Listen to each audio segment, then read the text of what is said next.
At the Okoli Law Group, we specialize in producing justice. If you or a loved one in the Atlanta metro area is facing serious criminal charges, then you need serious legal representation. The Okoli Law Group is here for you. The Okoli Law Group is here for us. The Okoli Law Group, serious legal representation.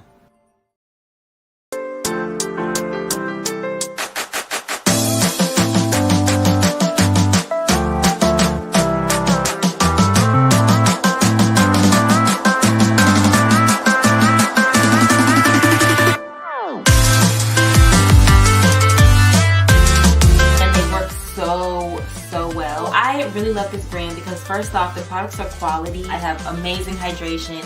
You guys can see the shine. You guys can see the definition.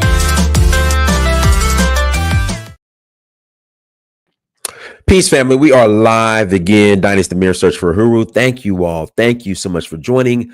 Do me a favor. Please hit that like button again. Please hit that like button as you come into the chat room. Again, please hit the like button as you come to the chat room. We had a very, very great discussion yesterday in regards to actual solutions when it comes to the elimination of DEI and not just complaining about it. Make sure you check out the discussion we had yesterday in regards to that. Also, with that being said, you know, I have a my background is in sales. So if you're thinking about getting a sales position, send me an email, Uhuru. No, go to search for Uhuru at gmail.com. And if you need help interviewing, like I can offer that, you know, to help out because I know what questions they're gonna ask and I know how to respond. So yeah, hit me up. So we're past the complaining, and now it's about solutions. Because as I said, I think, you know, Black people, Black folks, we are talented, and honestly, we don't need DEI.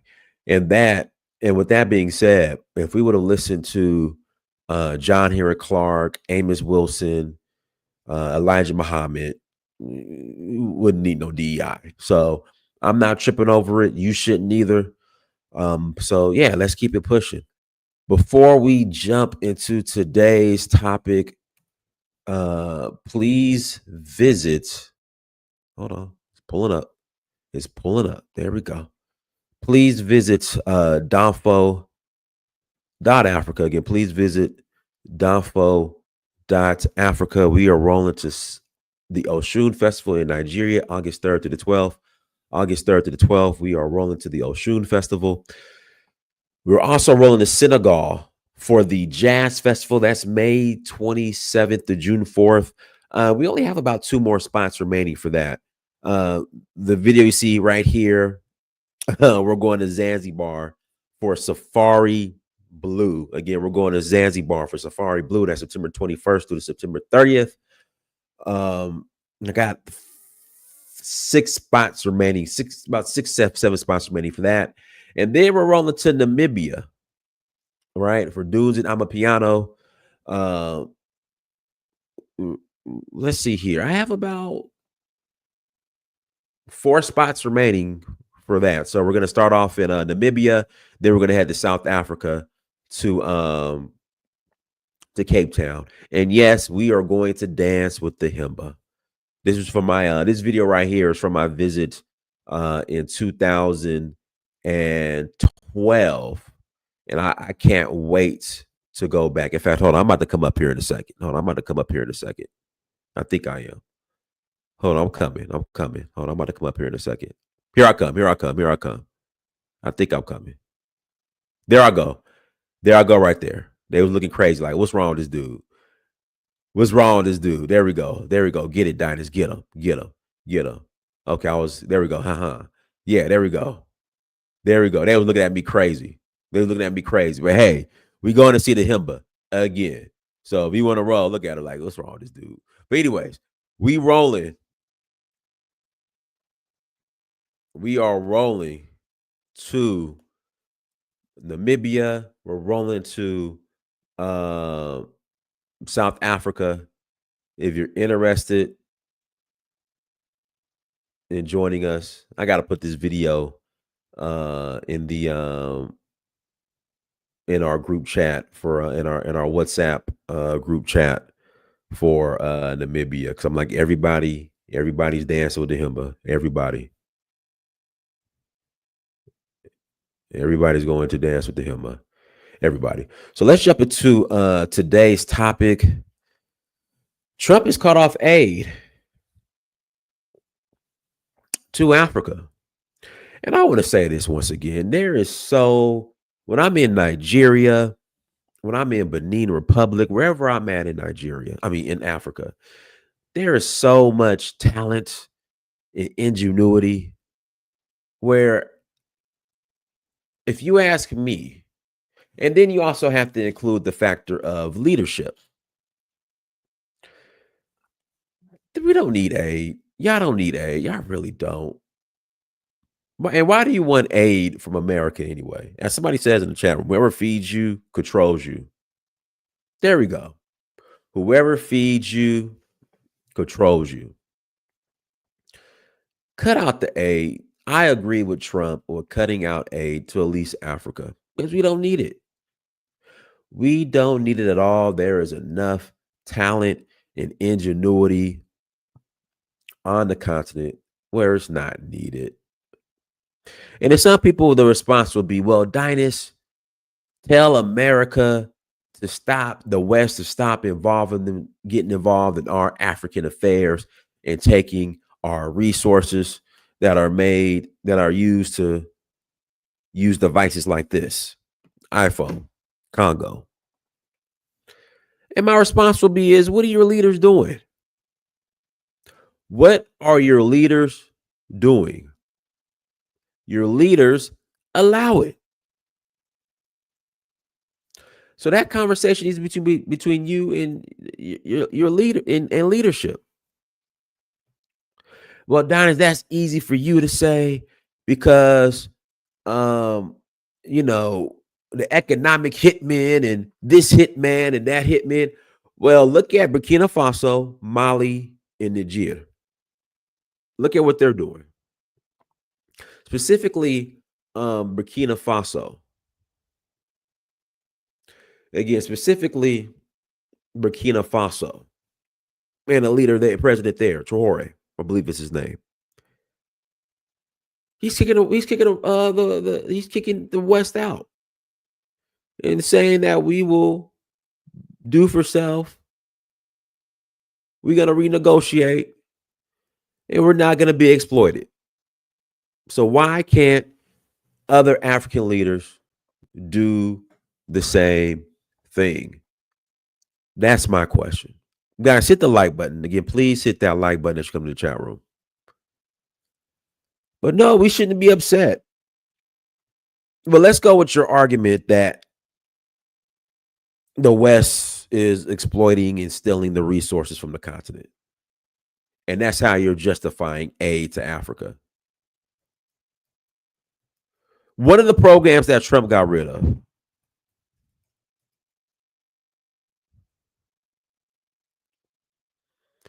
So putting millions of African AIDS patients at risk. So I guess, something having to do with AIDS is what one of the programs that Trump has cut off.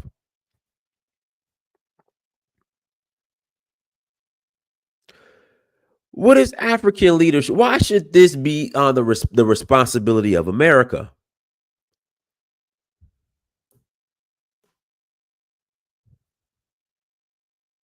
Yeah, why should this be the responsibility of America?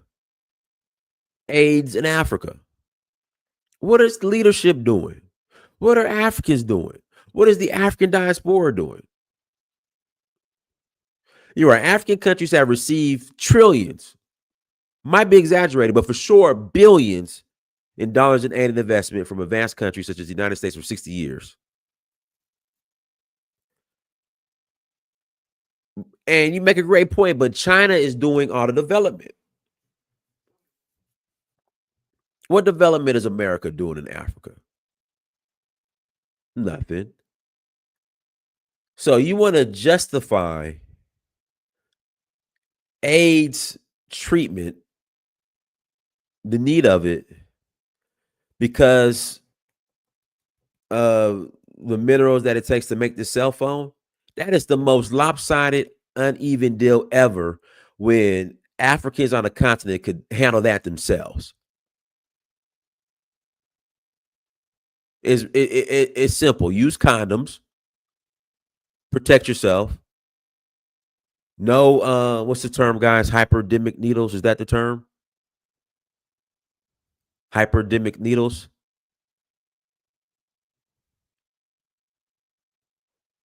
It's education awareness. You can do that yourself. You don't need the U.S. government to do that.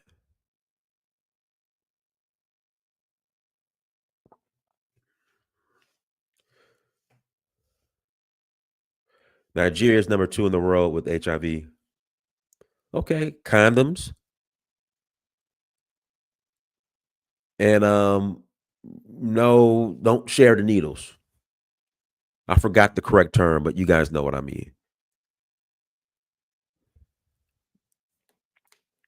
Yeah, then they dangle aid in front of you if you don't go with their programs, i.e.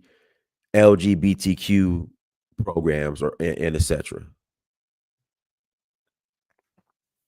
So yeah, forget aid. And there's a good book. In fact, you know what? I wonder if, hold on. We'll watch this interview real quick.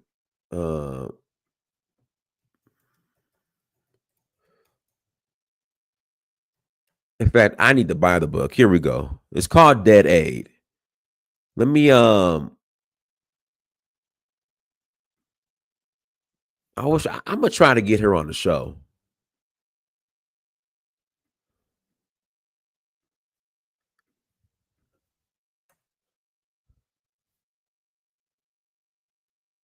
Here we go. I'm gonna try to get her on the show.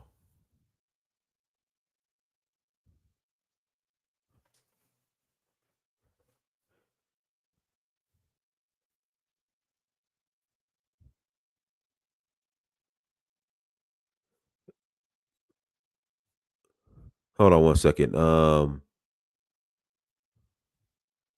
Fair use. But let me Zimbabwe's here we go.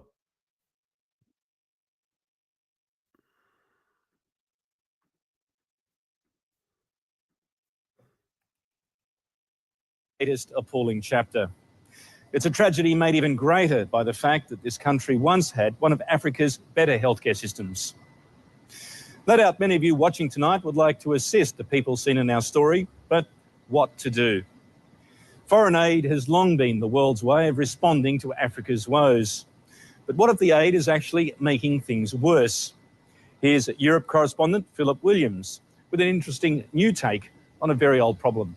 You've got to get on the phone and take the money out of your pocket. Don't go to the pub tonight, please. Stay in and give us the money. There are people dying now, so give me the money. Appalled by the seeming indifference of the developed world, Bob Geldof and a group of celebrities got together to raise money for Africa.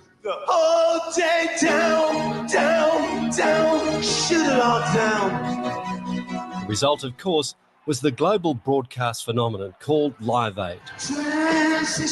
The concerts raised millions of dollars from ordinary people around the world and marked the beginning of a new era of celebrity saviours who've been growing in authority, number and influence ever since. Enter African economist and author Dambisa Moyo, billed as the anti-Bono and with a provocative book called Dead Aid, a stinging critique of the so-called glamour aid.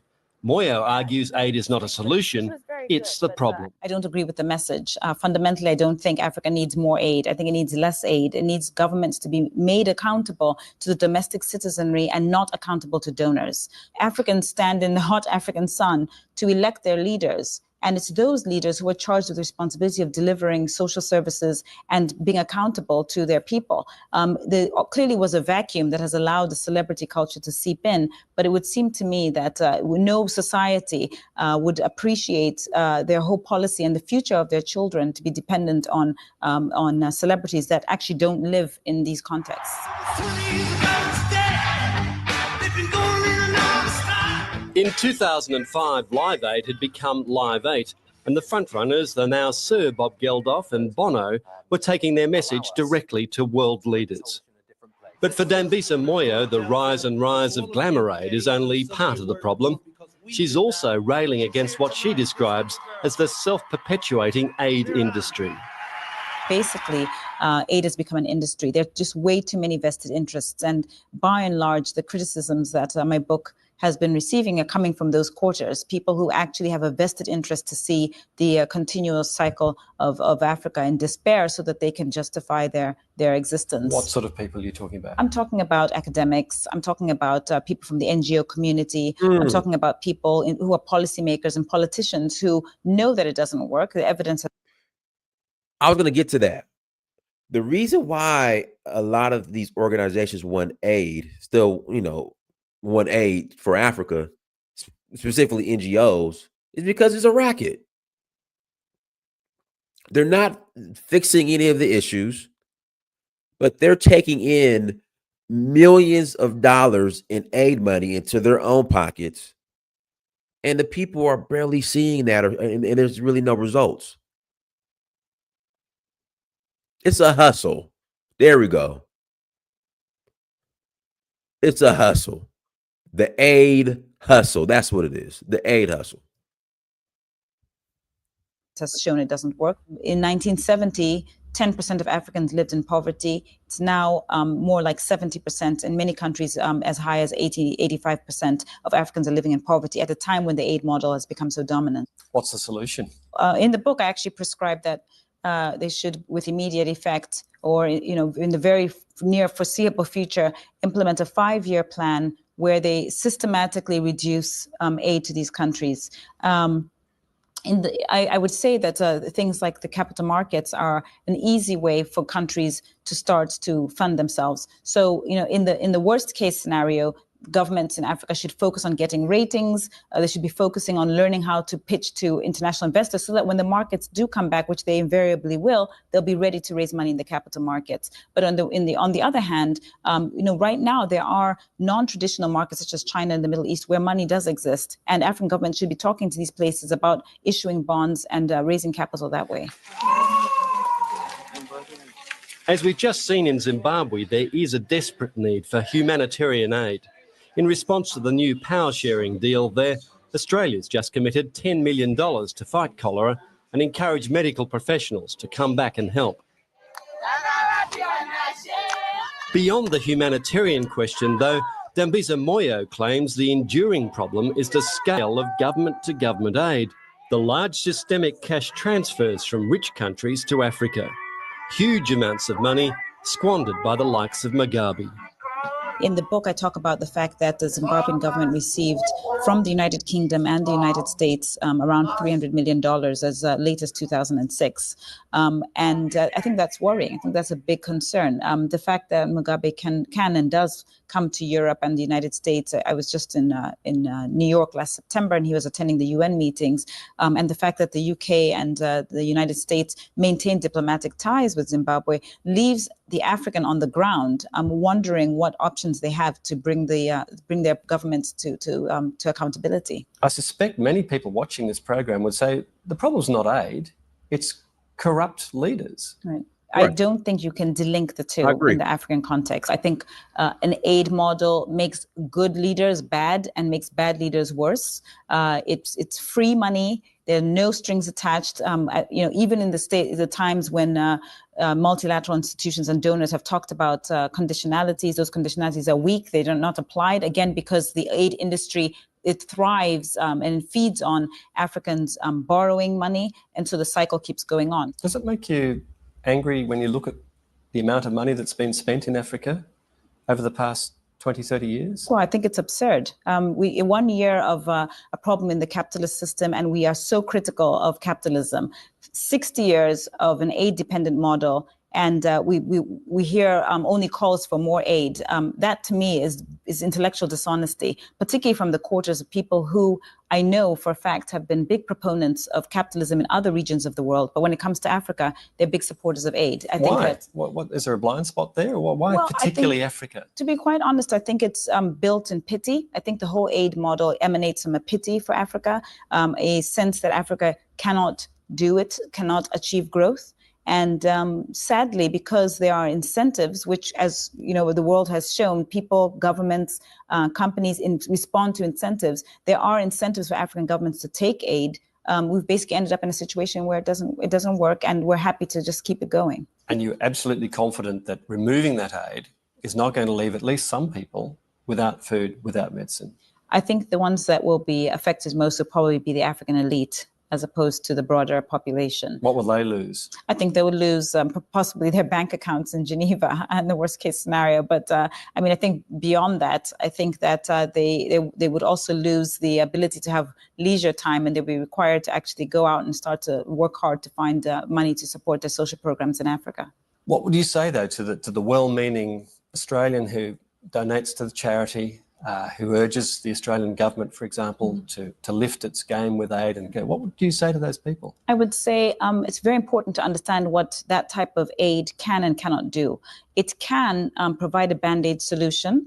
So we've talked about humanitarian aid as one example of that, but it cannot deliver long-term growth that would ensure Africa to stand on its own 2 feet and become an equal partner on the global stage. So to give you an example, yes, you might help fund a scholarship for a girl to go to school, but when she's done with her education, the fact that aid is so pernicious and so damaging to an economy means that the economy has not grown, that girl that you've helped sponsor will not find a job in her economy. If you cut off aid within 5 years, surely that's going to leave millions of people without the support they are now dependent on. Food aid, medical aid that really keeps people alive. I don't believe that's the case. Most Africans do not see any of the aid that you're alluding to. It's, again, they're at best case scenario in some projects is 20 cents on the dollar that actually makes it to an African, and that's best case. Effectively, if we continue down this path, I would say more like we'll have many more Africans living in poverty in few years to come, and that is really the problem, that there are no jobs coming out of an aid model. And with the market reforms that you would advocate in that system, under that system, if it's widely adopted, what vision do you have of Africa? The vision I have is basically one that looks like what's happened in the rest of the world when they've adopted those models. Growth rates that could get up to double digits, as we've seen in China and India and so on, and also much more participation by the broader African society, not only in terms of economic participation and entrepreneurship, but also in terms of political participation and ensuring that their governments are held accountable to deliver those services. Let's hope you're right. Thank you very much for talking to us. Thank you very much. And I am right. Dambisa Moyo's book is called Dead Aid. And wouldn't it be interesting to be a fly on the wall when she finally gets in the same room as Bob Geldof and Bono? Wilfred, go ahead, brother. Hi. I'm not going to last long because here in Germany it's basically 11 p.m. Okay. First of all, nice to see you, Dynast. You too. Nice to see that you're back with shows.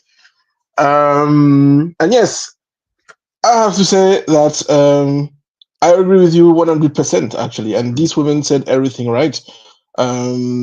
And I'm here, like always, to give the Pan-African Francophone perspective on the topic. Mm-hmm. And to sum up, well, everything that she said is right.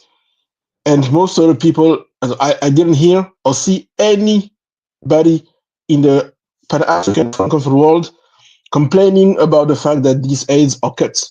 Right. Everyone literally is rejoiced about it and say good riddance, because what it's going to do is that it's going to basically, I think, in the end of the day, it's going to basically put these corrupted elite that benefits from this aid, but they're the only one benefiting from this. Because as you can see, there used to be millions of dollars of aids given to many African countries, and you don't see the results. And it's on design, right? Because the elites and the corrupted governments basically are taking it. And the point is that I think that if and I hope that, because as far as I know, Trump only said that the aids are going to be suspended for 3 months or something like this. I really hope that it is definitive. He's going to review everything. You know, he's trying to cut budgets. So yeah, well, a lot of people are upset, but it makes sense to me. Yeah, don't worry. That's what I just wanted to say this. In Pan-African Francophone world, most of the people are also rejoiced about it, right? Mm-hmm. So don't think you're alone. Don't think what you said is wrong. It is exactly what most of the people think, right? This aid goes straight to the pockets of corrupted elites who basically that's what they do. Look at Cameroon, for instance. Typical example. Right? Is he alive? Is he still alive or no? I don't even know. I'm not gonna lie. I don't even know. No joke. It could be that this guy is dead, but that they're basically pretending he's alive just because they have a huge problem for his succession. That's what is going to go in Cameroon. I thought his son was that's Togo. I was thinking his son was next in line, but that's Togo where the son came in. No. Yeah, but that's also the case in Cameroon. Paul Biya has a son named Frank Biya, and basically what is going on in this, there are 3 options that might happen. Probably, either his son is going to come. The problem is that the Cameroonian population can't stand this guy anymore, and his family and his clan. Or there's going to be a coup d'etats. Then there are 2 options of coup d'etat: a reactionary coup d'etat, like the first one in Burkina Faso. So basically, a guy who's going to keep being in France-Afrique. Or they're going to be a revolutionary coup, like in the AES. There are the 3 options that you can see in Cameroon. Mm-hmm. Yeah, but anyway, that's just what I wanted to say. Your point of view about this topic is what most of the French-speaking people think. Because when this aid is going to get cut, this kind of regime, like Paul Biya, for instance, and all the others, right, are basically gonna run out of money, and they're gonna have to do things on their own. By the way,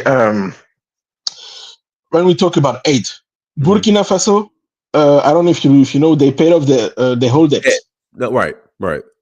So it means in few months, within few years, I think Traoré's coup was in 2022, if I'm not mistaken. 2022, I think. So within 2 years, right? A country that was supposed to be one of the poorest in the world, right? Reimbursed, as a paid off, it's all goddamn debt. That's all you need to know. Without aid. Right. And by the way, they are now industrializing, right? It may not sound like a great start, but in Burkina Faso, they built like 3 what's the English for that? Factories, to process tomatoes. You may think, man, it should have been done a long time ago, but that's why the system was on purpose, right? To prevent Africa from developing. Now that they don't get these aids and don't depend on anybody else, they can do whatever the hell they want. And that's the beginning of a new era, right? I don't know if you follow what's going on in Mali and Burkina and so on. Mali was supposed to be, these countries in AES, I'm always talking about it, but it's because they're extremely relevant. They were supposed to be one of the poorest in ECOWAS. People said, oh yeah, they're going to crumble as soon as they're going to get sanctioned by the bloc. Remember, Mali began with this revolution because people always talk about Traoré, and I don't disagree about all the good that he said about him, but it began in Mali, okay? When Mali was alone against the whole ECOWAS bloc, right? For a few years, no one helping them, right? Still, they survived. Because now, Mali and all these countries, they are using their natural resources to pay for everything they need. And as you can see, no one is dying out in Sahel, except from terrorist attack, which they're fighting, right? So to me, when these aids are normal, these countries are going to have to basically only fend for themselves and count on their own resources, and they're going to have to develop. and it's going to be a great thing. And let other people talk. Okay, go ahead, Lewis. All right, brother. Hello, Diners. Listen, nice to be on your show. Donald Trump is either going to be the best thing that's happened to Africa or the Antichrist himself, one or the other. But either way, I like what I'm hearing. Cut that aid now. Right. Nkrumah spoke about it. Leaders after leaders spoke about it. And the reason why the Western world give the aid is to make us, the black people, Africans, dependent upon them. Right. They never want you to get away free. Dependent upon them, so they can tell you, if you don't bring LGBT, there will be no aid. To hell with them. We don't need it. It's the corrupt leaders who take it. They've taken it for years and still had people going to school the trees. To hell with the aid. And Nkrumah spoke about it. It is poison. Get rid of it. Never bring it back. Never bring it back. Get rid of it. Yes, sir. Afro Carib, go ahead. Go forward. We don't go backward. Afro Carib, let me. Oh, he dropped off. Hey, Wilfred. So I guess the AES, they officially left ECOWAS. But I think it was today or yesterday. It was officially yesterday, the 29th of January. Right? How do you think that's going to affect ECOWAS? For now, because as I told you on the last show, there are other countries that I think are going to join the AES bloc. It's only a question of time. And really? I told you on the last time, right? The last show I was there. I think it was like I can't remember, but it was in the last year. Yeah? Last year sometime, yeah. And I told you, be very careful about what's going on in Benin, because I told you that Kemi Seba, I sensed he was about to run. He was going to run, and now it's official. Kemi Seba announced he has the intention to run for the election in Benin in 2026. So Wilfred, if I can interject, I'm sorry if I can interject about Kemi Seba, but that's my boy. I know him personally. That's my boy. Just the reason being, Wilfred, I'm going to say on the ground, people aren't that excited about him running. Yeah, he's been on here, hasn't he? And what I've gathered is they're saying, okay, if you want Benin to prosper, like why do you want, basically what they're saying is he's telling people that Benin needs to like burn down or be destroyed, but then elect me. And I think a lot of people don't like that message. If you ask me, that's what I'm getting. I was just in Benin a couple weeks ago, and that's what I get. So I think his strategy needs to change a little bit, because I don't know if like the leaders of the AES, they were like, yeah, let's burn Niger, Mali, and Burkina Faso to the ground, then elect me. You know what I mean? So I don't know who you talk to, but the thing is, he's not responsible for burning the country to the ground. The country is basically going down because of the fact that Patrice Talon, the president, let me interject. I was just there. As far as like infrastructure, there, like I don't know what's really going on the ground, but as far as infrastructure, he's doing a good job. As far as building the country, the problem is like it's like if you go to Abidjan in Côte d'Ivoire. You might have the impression that Côte d'Ivoire is running good, right? Okay, because there are lots of infrastructure and something like this. Same thing for Rwanda. If you only go to Kigali, well, you're going to think that Rwanda is a developed country. You have to actually look at this country as a whole. And the problem with Benin is the fact that, okay, you may have good hotels and so on, no problem. If you're a tourist like this, I can't deny the fact that it's probably a very good experience. The problem is that next to this, people are dying. Okay, and one of the reasons why I was saying this is that why is the country going down now, economically speaking? It's going down because when Niger had a coup, countries in ECOWAS, okay, in the front of whom Nigeria, Ivory Coast, and Benin threatened to attack Niger. That's the reason why Niger closed its southern border with Benin, and Niger was one of the main users of Benin's port of Cotonou, which activities are now plummeted because of the fact that they don't use it anymore. You know what I mean? And this has huge consequences of the Beninese economy. So I don't know who you are talking to, who people who are saying, yeah, he wants to bring the country. He has nothing to do with this, Kemi Seba. But anyway, all I'm saying is look at what's going to go there, because as I was saying, right,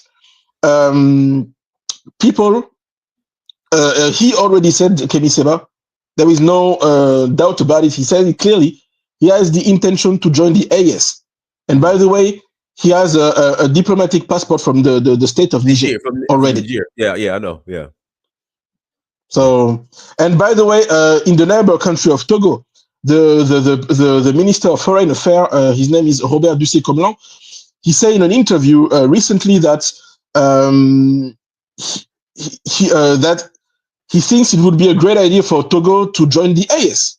It's not me making this stuff up. It's not a joke. You can look at this, right? And he also said that it's up to the president to make this decision, and that he thinks, according to him, exactly that, as I've been saying here for years now.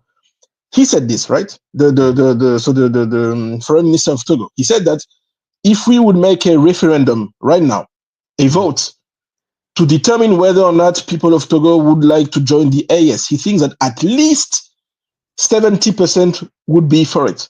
And he's right. So when I'm telling you it's only a question of time until it's happened, it's going to happen. And when you look at what's going on in Chad and in Cameroon, there is a world, but it's a world of dream at the moment. Well, there is a world where Chad and then Cameroon join the AS. And as I was telling you, it's not only a dream, it's a perspective. I think it's 10, 15 years from now, there might be chaos in between.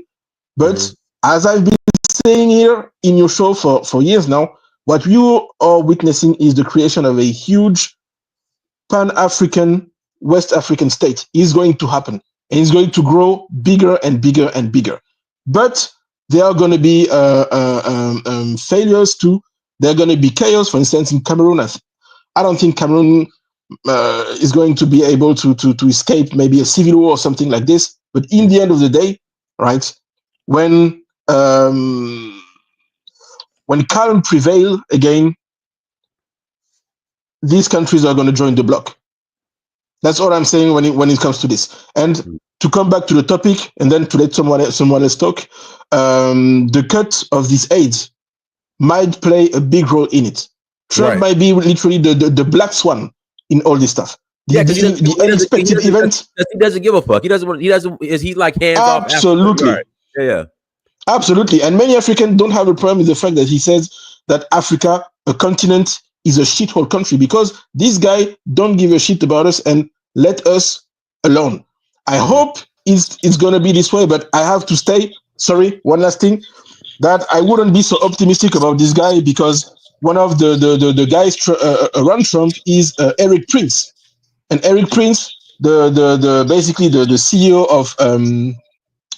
of this mercenary from Blackwater. Yes, right? Blackwater. There's an interview with this guy saying basically that, they're going to have to invade Africa, especially talking about the Sahel region, because it's getting out of control of the West. So we might see. All right, cool. Afro Carib, go ahead. Afro Carib, unmute yourself. Hello. Can I go since he's no? Well, hold on. Well, Volvo Rants is next. Afro Carib, go ahead. Can you hear me? I hear you now. Africa. Yes. Greetings, Dinus, and your audience. I think I posed the question in the chat, and it said, I have no problem with Trump withdrawing aid from Africa. How about we talk about Africa stop giving de facto aid to the West? Meaning, to quote Ibrahim Traore, if we stop giving away our resources or getting 50 cents on the dollar, then we don't need aid. They're saying they're giving aid, free money, that woman said. It's not free money. You can't give somebody 10 million and take 3 trillion and say you're giving them aid.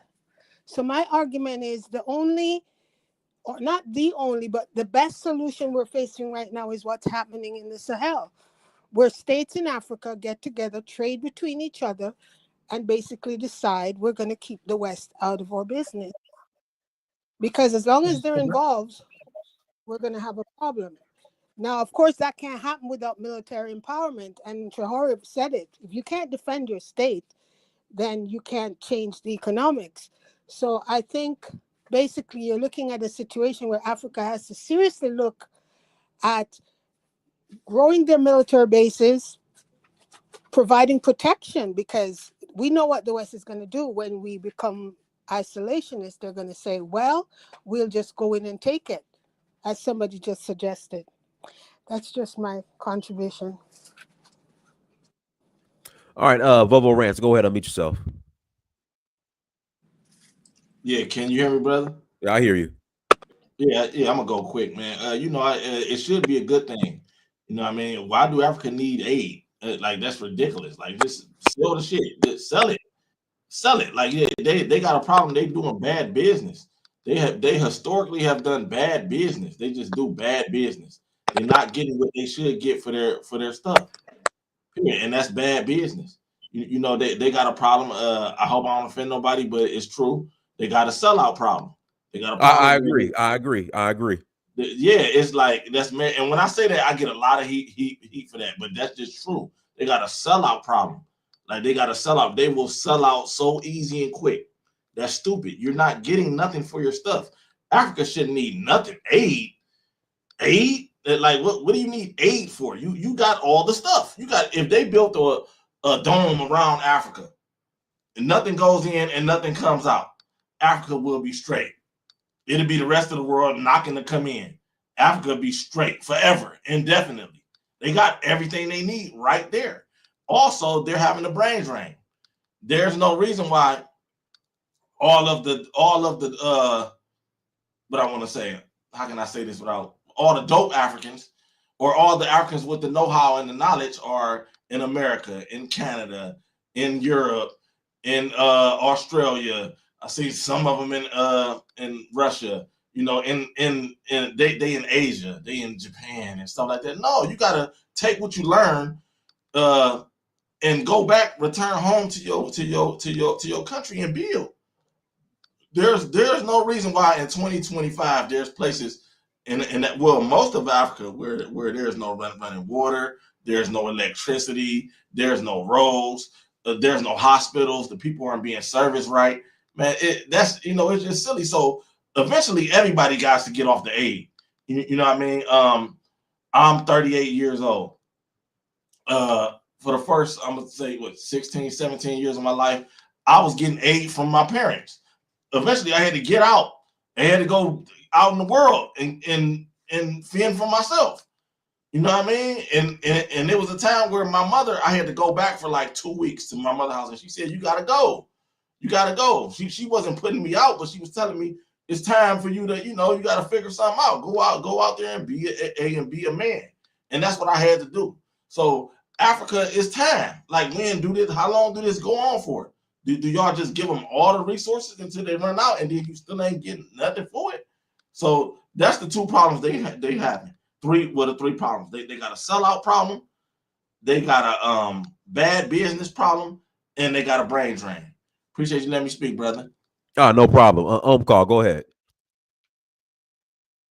Call, unmute yourself. Yeah, Dinas, peace to all Pan-Africanism, peace to you, Dinas. Thank you for giving me the opportunity. Is your brother originally from the Congo here again? Yeah, I have to be here. So, on the issue of aid, first of all, guys, I think we have to know why, you know, the US or all these Western countries give aid to Africa, and we need to know which type of aid and why that aid. If we understand that, then we will know why, and then decide if it's good or a bad thing. So, you know, there is so-called humanitarian aid, there is military aid, there is so-called aid for development. And why this Western country, and especially United States, give this aid to Africa is mainly for control of Africa. As some great mind have said, Africa is not poor, or Africa is not whatever you can say under development. Africa is designed to be poor. It's not like by the willing or by African being not capable of developing the continent.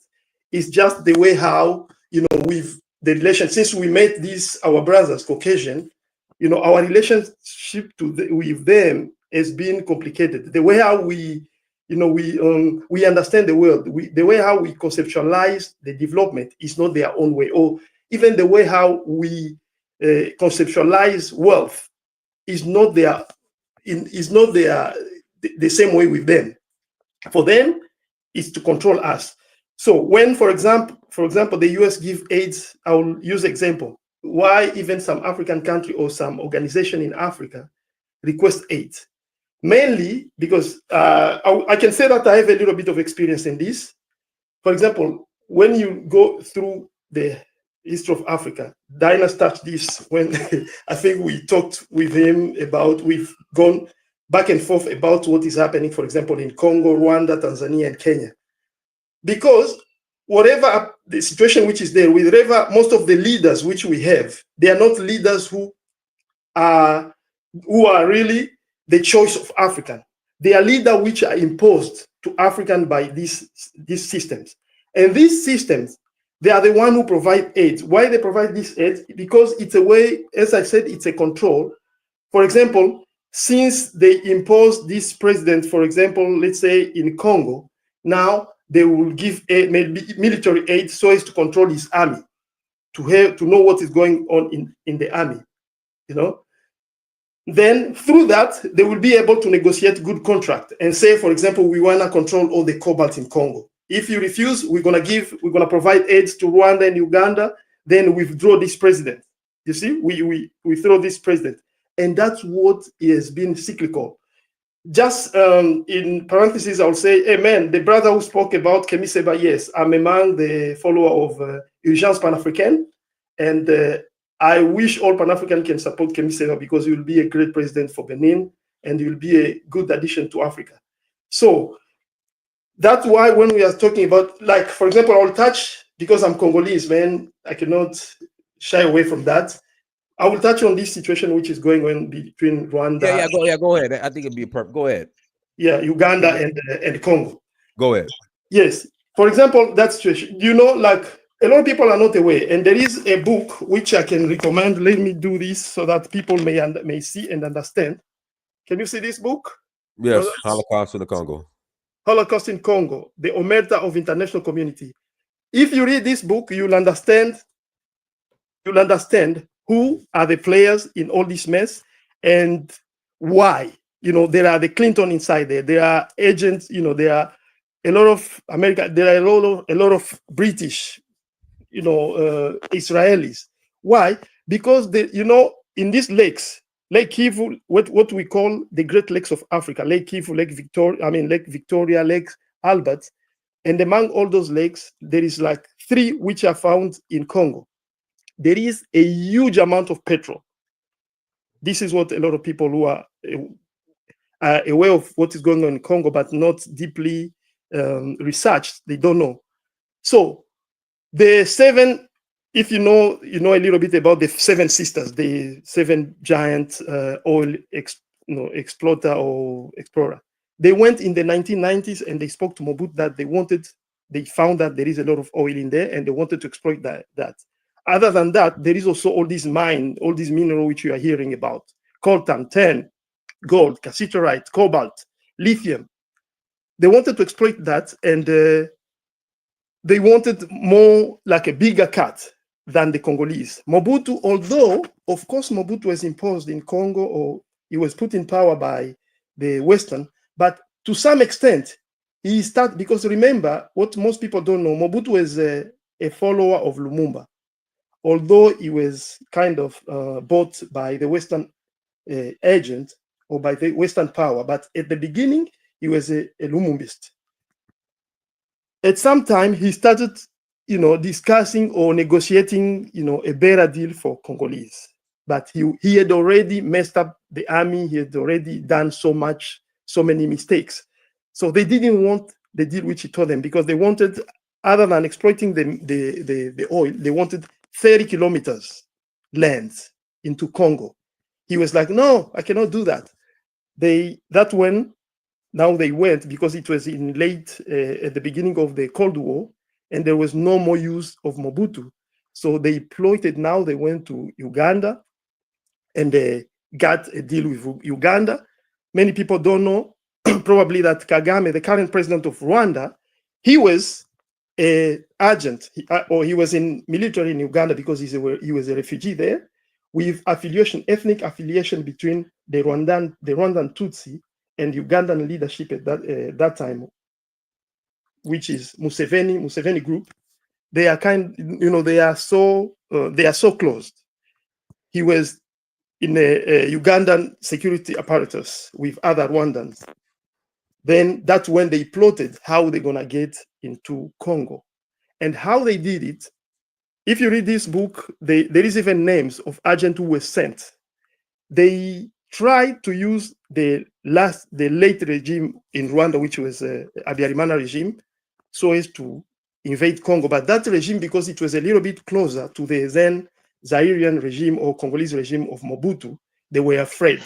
They were like, no, we can't do this. We know that Congo is strong, and you cannot rape a stronger woman. But then the ambassador of US in Rwanda told them, hey guys, even without you, we're gonna do it. So you either choose. But they were like, no. Okay. There is a guy called Mathieu Ngirapate. He wrote it even in his memory.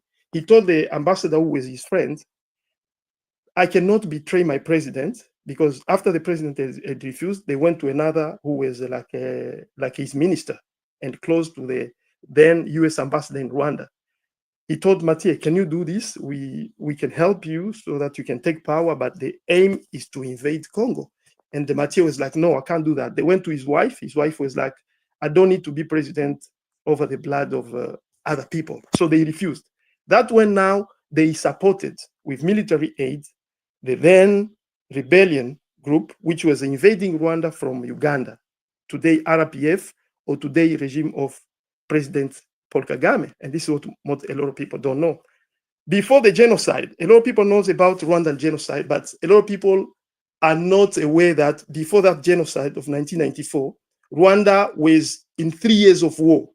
And this war has decimated a lot of people from the northern Rwanda. If you want to know about that, you can read a book called In Praise of Blood. That's a great book that details the atrocity from both sides. So when the genocide happened, this was already a planned event.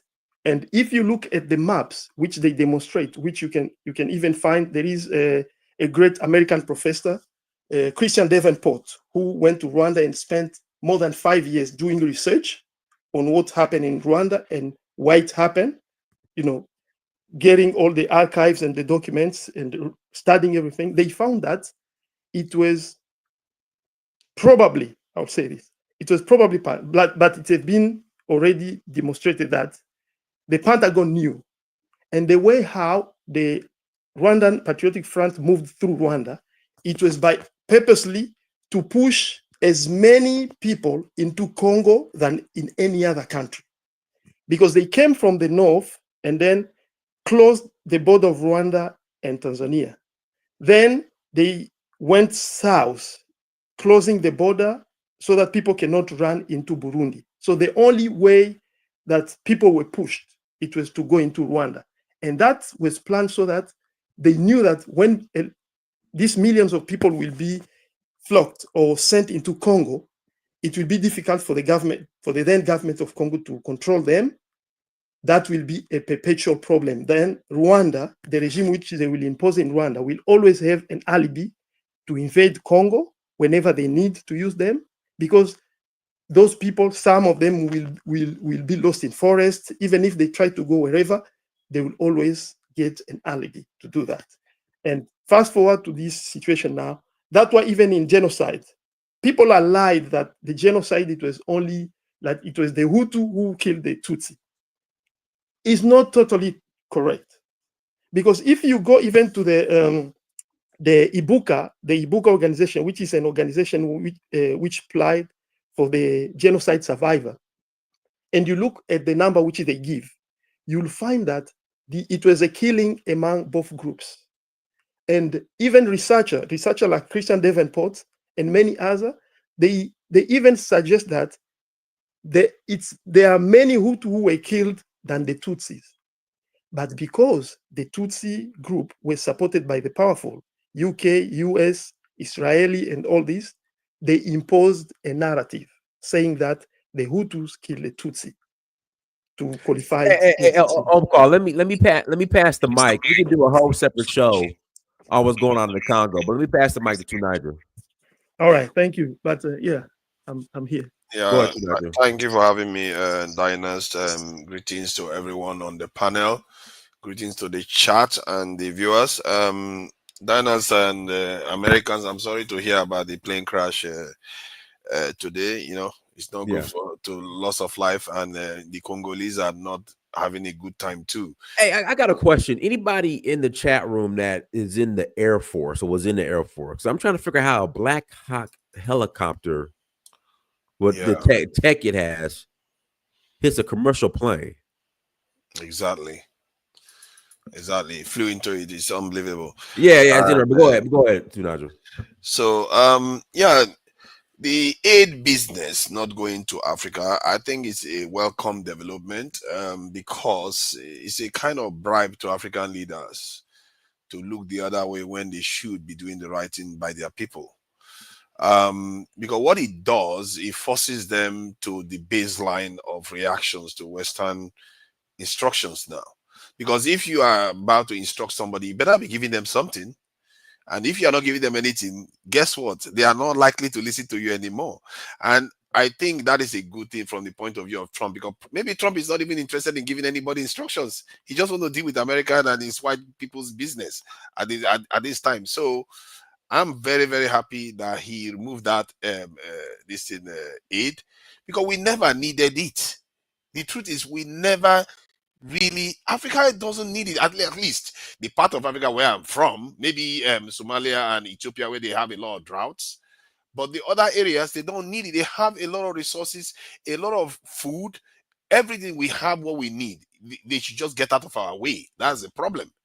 And the aid that they give to Africa is actually dangerous and poisonous. If you look at some of them, like I discovered that where America spends a lot of money for family planning, you know, selling condoms around the world, but about 80% of them goes to Africa. Just like Planned Parenthood in America, they target the Black community. They spend the most on the Black community on this area to keep our population down, and they do the same for Africa too. So why would anybody want that? African leaders, they are some of the most useless human beings for even accepting such this thing. It's unbelievable. Why would you accept that? You should be asking for serious stuff. But it shows you the kind of people we have on the continent, that they too are just as problematic as some of the people betraying the African American community, even within the communities there. And our people, from what I can see, that Trump has done. This is why I supported Trump in the first place, because I discovered that what the Republicans do is that they don't care too much about being micromanaging developing countries. They don't care too much about that. It's when you get in their way, they come after you. But the Democrats, they will micromanage you. They will tell you to LGBT rights and contraception. These people are hell-bent on crashing the African population. They are with Bill Gates and all the things they are doing on the continent. They are even trying to make prediction that the African population that they say is going to grow is going to crash because of some of the things that they are doing. So and our people, some of our women and our government, they are buying into all this nonsense. They are telling us not to invest in a coal power plant and not to invest in oil, more oil fields and stuff like that, when they are all doing it. You know, it's unbelievable. And you know, Africa, we need all these things, but because our leaders are scared about what the West is going to do to them with all this aid, they will threaten to withdraw aid and all the rest. They don't do the right thing by their people. Do you know that in Nigeria right now we have 3,000 something prisoners that have been convicted to death that has not been carried out because our governors are scared of international organizations, because they will cut aid, they will threaten them with this, they will threaten them with that. Hey, say that one more time. You have what that are scared? The governors that are supposed to sign the execution orders, they are scared because they will be criticized that they are carrying out to kill who? The people that have been convicted to death by the courts. For what? For robbery, murder, all kinds Well, of stuff. you know, they have Sharia law is legal in Nigeria per the Constitution, so I don't think that's going to stop them from getting aid. Sharia law. It's stopping them because the reason why is because the leaders, when they do that, Greenpeace and all these organizations, international organizations, will start accusing Nigeria of being barbaric. But yeah, this is what I've been convicted of. Some of them are terrorists. But the Nigerian government can't do anything because the leaders are timid. And the reason why they are timid is because of all these bribes that they are giving them, all this money. So if this money goes away, then they will start thinking on their own, isn't it? Because you're not bribing them anymore. They don't have any reason to really listen to you other than the threat you can threaten them. So you can see why I actually think it's a good thing. Just like I think it's a good thing that Trump is in office because it helps open our people's eyes. Because Trump doesn't say whatever you like about Trump. He doesn't pretend. He really doesn't pretend too much that he likes you. He just tells you the way he sees it. But the Democrats, they pretend, they deceive, they are diabolical. The way they do stuff, they act as if they, you know, that kind of friend you have. Then behind you, they are stabbing you in the back, making sure you never progress. That's what Democrats are. But Republicans, if they don't like you, they will tell you to your face, and that is the truth. And I don't blame them for it because they care for their own people. That is what they are there for. Why are we not caring for our own people? Why are our leaders not making decisions for ourselves? The problem I see in Nigeria, that because they don't convict those people, they don't carry out those executions they were supposed to carry out. Guess what happens? Criminals reign supreme in Nigeria. In other words, they decay the system, a system whereby people that have integrity, that should be excelling, they don't excel because people that are criminals, that have done something wrong, that they were supposed to be setting example with them, they don't set example with them. America emerged because they set example with people that are behaving badly. If you behave badly in America, they execute you. Before, they used to do that. So people with integrity emerge instead of people that lack integrity. When they emerge, you have a country that you have today in America, and the same thing in the West. But they won't let Africa go through that same phase, just like they won't let us go through the same phase of burning our coal, burning our oil to generate power. They want us to go straight from there to solar panels that we don't control the technology to manufacture. So the kind of stuff, the kind of standard they set for us, all this is, I think our leaders are listening to them, not only because of threats, also because of the money that they are bribing them with that aid. So personally, I am for the aid going away because now they don't have any incentive to listen to them. You got $1 billion is a lot of money in Nigeria. Any African, they will betray their people for even $500 million. $500 million is too much. $10 million. Many of our Africans will betray each other for that. Not to mention $1 billion every year you give to Nigeria. They will do anything you tell them to do. They will say, just tell us. Because the thing about American government is that they don't require this government to account for what they are doing with the money. It's not very accountable. So it's bribery to our Nigerian governments to do their bidding. So, man, I really welcome this aid removal, and I really welcome Trump coming to office.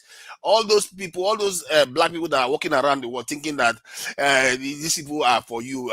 No, Trump will open your eyes to the truth of the situation. And one thing I want to warn Americans about too is the arrival of Indians in America.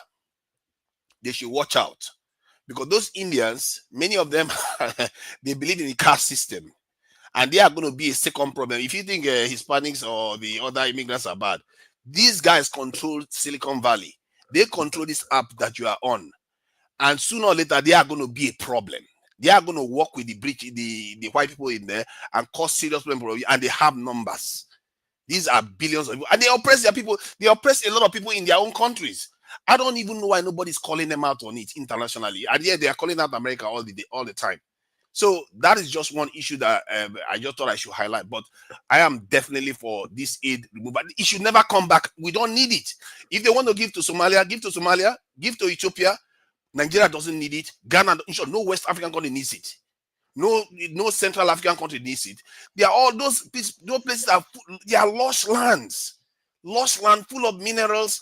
The people don't have any issue. The only problem we have is all these people on top of our head that won't allow us to build. They won't allow us to build stuff. From Senegal to South Africa, lush land. These people are doing just fine. They don't have any problem. We don't need their aid. Keep your aid away.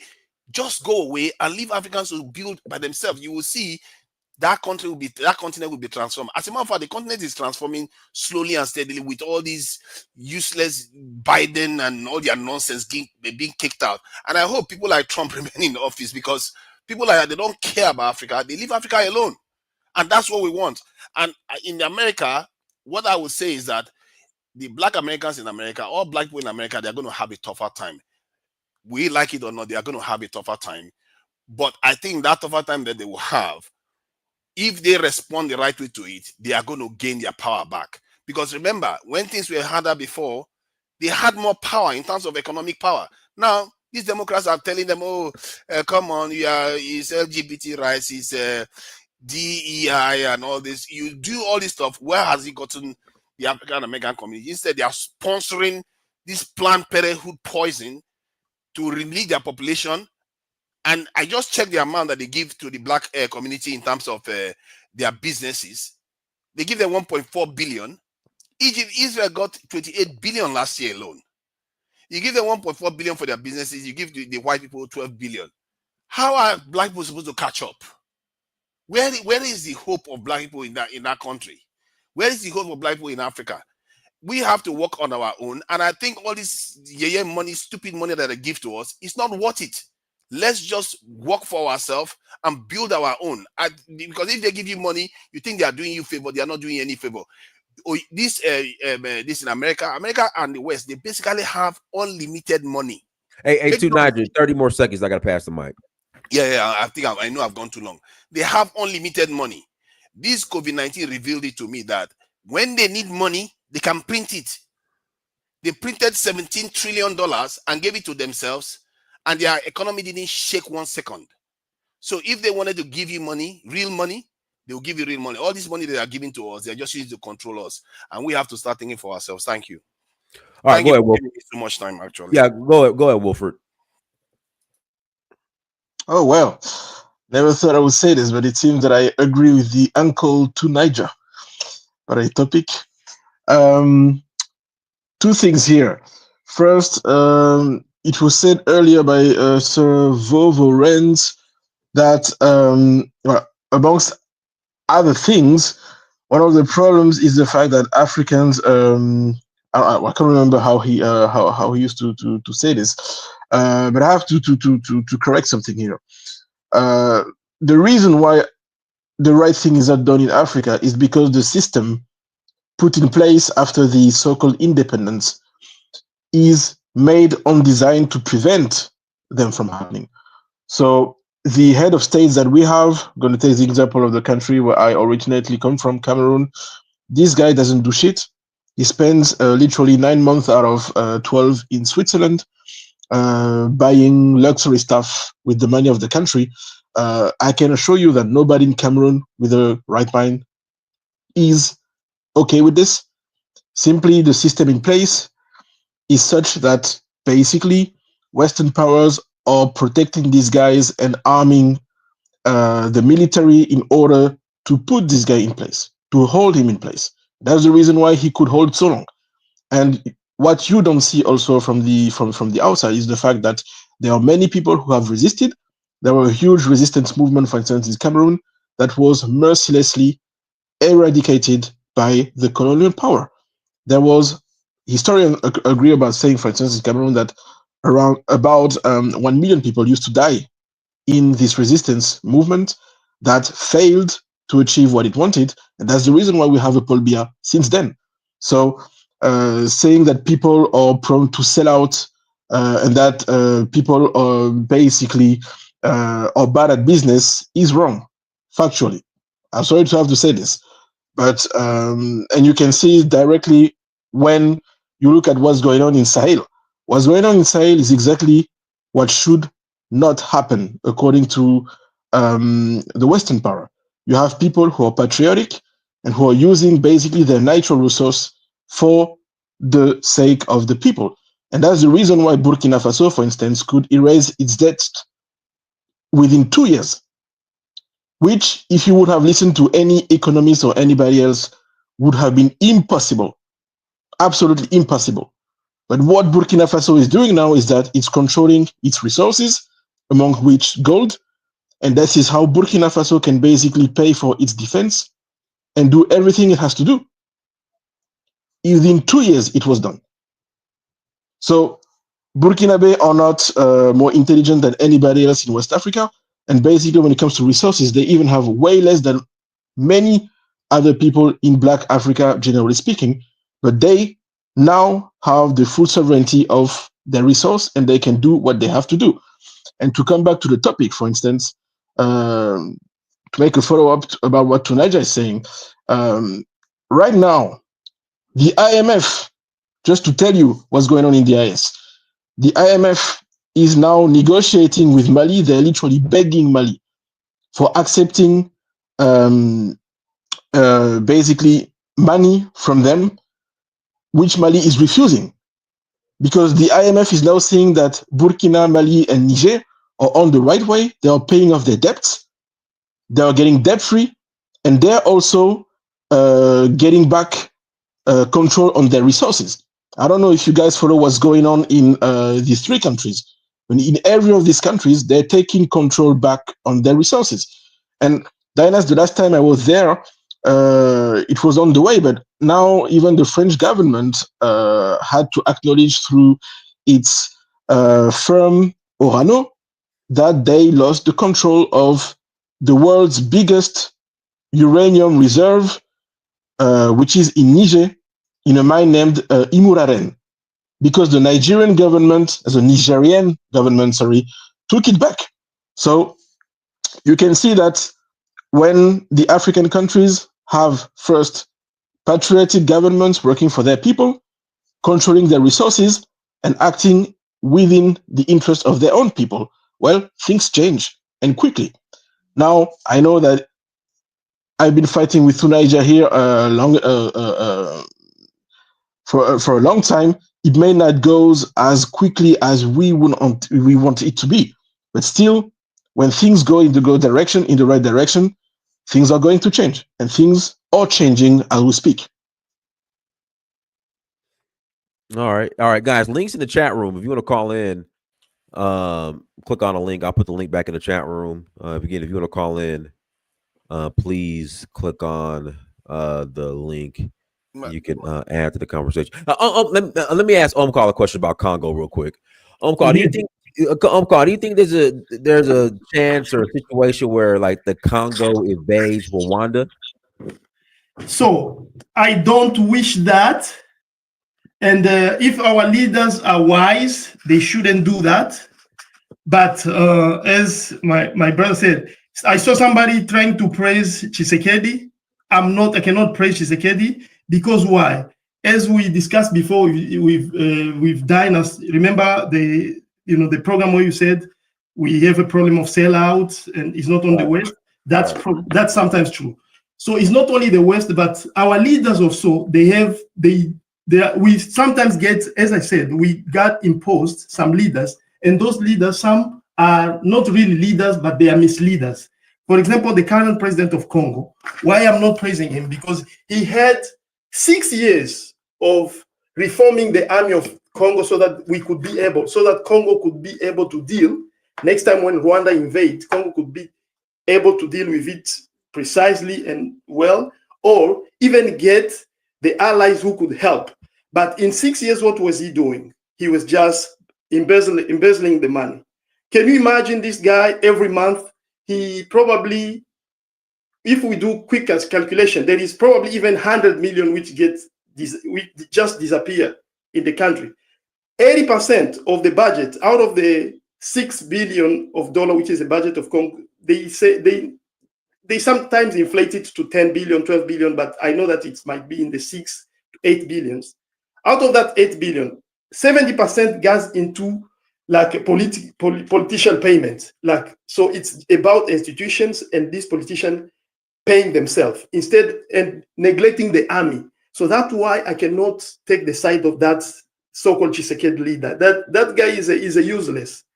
But we understand that we haven't got lucky of having a leader like Traoré or Tchani or the brother from Mali who are doing great because they are Assimi Goïta. Assimi Goïta.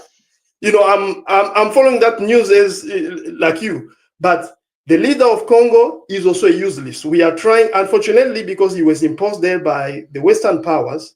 People, and like the brother said, the other thing which people don't know is that there is resistance. There is a huge resistance. When somebody tells you, how come you are only accusing Rwanda of forming M23 on this? What about the 100 militia group? This is what people don't know. Those militia group came out as a resistance to what these misleaders are doing, and most of those groups were formed to combat Rwanda invasion. That's why you hear, oh, in Congo, other than M23, other than IDF, which is Ugandan group, other than Codeco, there is also 100 other Congolese group. But because they want to manipulate you, they don't tell you why this group came up. This group came up as a resistance movement, but unfortunately, because they don't have a support of any other country, on my side, I know a group which was trying to get support from Tanzania, so as to get rid of this misleader, but they couldn't get. You see, that's the thing. So I don't think that it will be a wise move to invade Rwanda, but the wise move it will be only to resist the Rwandan Special Force, which they are labeling as M23. M23 is actually not a Congolese thing. M23 is mainly Rwandan Special Force with some Congolese who are bought as, you know, a face of movement. Of course, in Congo, I cannot deny that in Congo we have Congolese of Rwandan origin. Like in US, you have, I'm a US citizen, but I'm of Congolese origin. There are US citizens who are of Mexican origin. And some come even from the tribes which are original from Mexico. But those guys who come from Mexico and they're from origin tribes in Mexico, they cannot come in US and after 50 years or even 100 years start claiming a land in US, saying that this has to be our land. Now we are Banya Peoria. That cannot be allowed. Unfortunately, that's the situation that many Africans or many Pan-Africans are being lied to or are being manipulated to accept. The so-called Banyamulenge. Sorry, let me ask you, you are Congolese, eh? Yes, I'm original Congolese, yes. So Congo is 7 times the population of Rwanda. How did Congo allow itself to become this susceptible to such a small nation? Good question. It's like, I can refer that, you see the situation between Israel and the whole of Arab nations. You can use that analogy to Congo. So this is the thing. Congo was weakened from inside. If you know the story of Mobutu basically killed the army. There was no more army because they were not paid, they were not motivated, they had no training. So when the Rwanda invaded with the support of United States, Great Britain, and all these multinational, I can name some, Axtrada, which used to call also the American Mineral Field, and the Freeport-McMoran, they had satellites, but Congo had no air defense. You can imagine, so US and the UK will back Rwanda diplomatically, politically. So at that time, Zaire had no choice. But they used some other Congolese who had beef with Mobutu. So fast forward now, as you said, the number of population. Yes, you can have the number of population, but you don't make guns, you don't make bombs, you don't, all this material which you need, because you cannot go fight. If you read the UN report, UN expert report, they are saying that the M23, they are using some modern guns which are causing fragmentation. When they hit a target, they are causing fragmentation. And those guns, they don't think that even some nations, there are some nations which don't have those advanced guns, which means M23 is being supplied by a country which is so powerful or is so advanced to have those type of guns. That's what you can imagine. Now, even if you have a bigger population, but you don't have the military training, as I said, the leader which we have in Congo is also a useless leader because he has been only enriching him and his friend instead of reforming the army and making it better. So because of that, that's problem. The army is not prepared. Sorry. Rwanda can is actually not make it. that sophisticated. Rwanda is still a ground force. They barely have a strong air force. They work on the ground. Yes, I saw the mercenaries that they brought in. They are white mercenaries that they brought from all different parts of the world Many. to fight for M23. But a nation like No. Congo They were itself, supposed. yeah, They were supposed to. These mercenaries were supposed to work for Congo. For They was Tshisekedi. actually employed by Tshisekedi, and they flew as soon as the attack began. But basically, I'd like to make it shorter because I can make it shorter. The whole situation is this: Rwanda is a proxy from the Western world used to extract the resources from the Eastern Congo region to sell it at a low price to the West. Period. And doing such, basically, Rwanda is equipped by the Americans mainly, while Congo was prevented from the international community. It's also important to say this, from even buying lethal weapons to defend itself. If you add to it the fact that you have a leader like Tshisekedi who is useless and also backed by the West, you have what you have here. Back by the West, I'm watching it from Sky News right now. They are showing European mercenaries for M23, and they are being taken to Rwanda. No, Not hold on. for Let me M23. interject. To Nigel, those were mercenaries that were hired by the Congo, and they turned themselves. Yeah, in. and they basically they turned surrendered. themselves they surrendered. Absolutely. So what's happening is that Tshisekedi is really the most useless piece of shit. I don't give a damn to this. You can imagine as a leader, and You are correct. yes. Yeah. You are correct. Oh, when you look at what this guy's been doing, he's been there for 6 years. He's been promising from day one that he would defend Congo. He even said he would attack Rwanda if they do anything. He didn't even train people in this army. That's the reason why you see this. You have 140 million Congolese and 10 million Rwandese. It would be done normally in few days if they're untrained. All you can see here is on purpose. Because I insist about the fact that, once again, not only Tshisekedi didn't do shit because he's also a puppet from the West, okay? Because I have to remind you that when he was elected, okay, the French government intervened, and it was said on French television. Tshisekedi even had a clash with the French government because of this. The French government arranged his election, okay? So he's there, but he's not legitimate. He doesn't do shit. He's just here to eat and go dance by marriages. And I also have to add the fact that we have to remind that the international community put an embargo on Congo, on the DRC to buy weapons.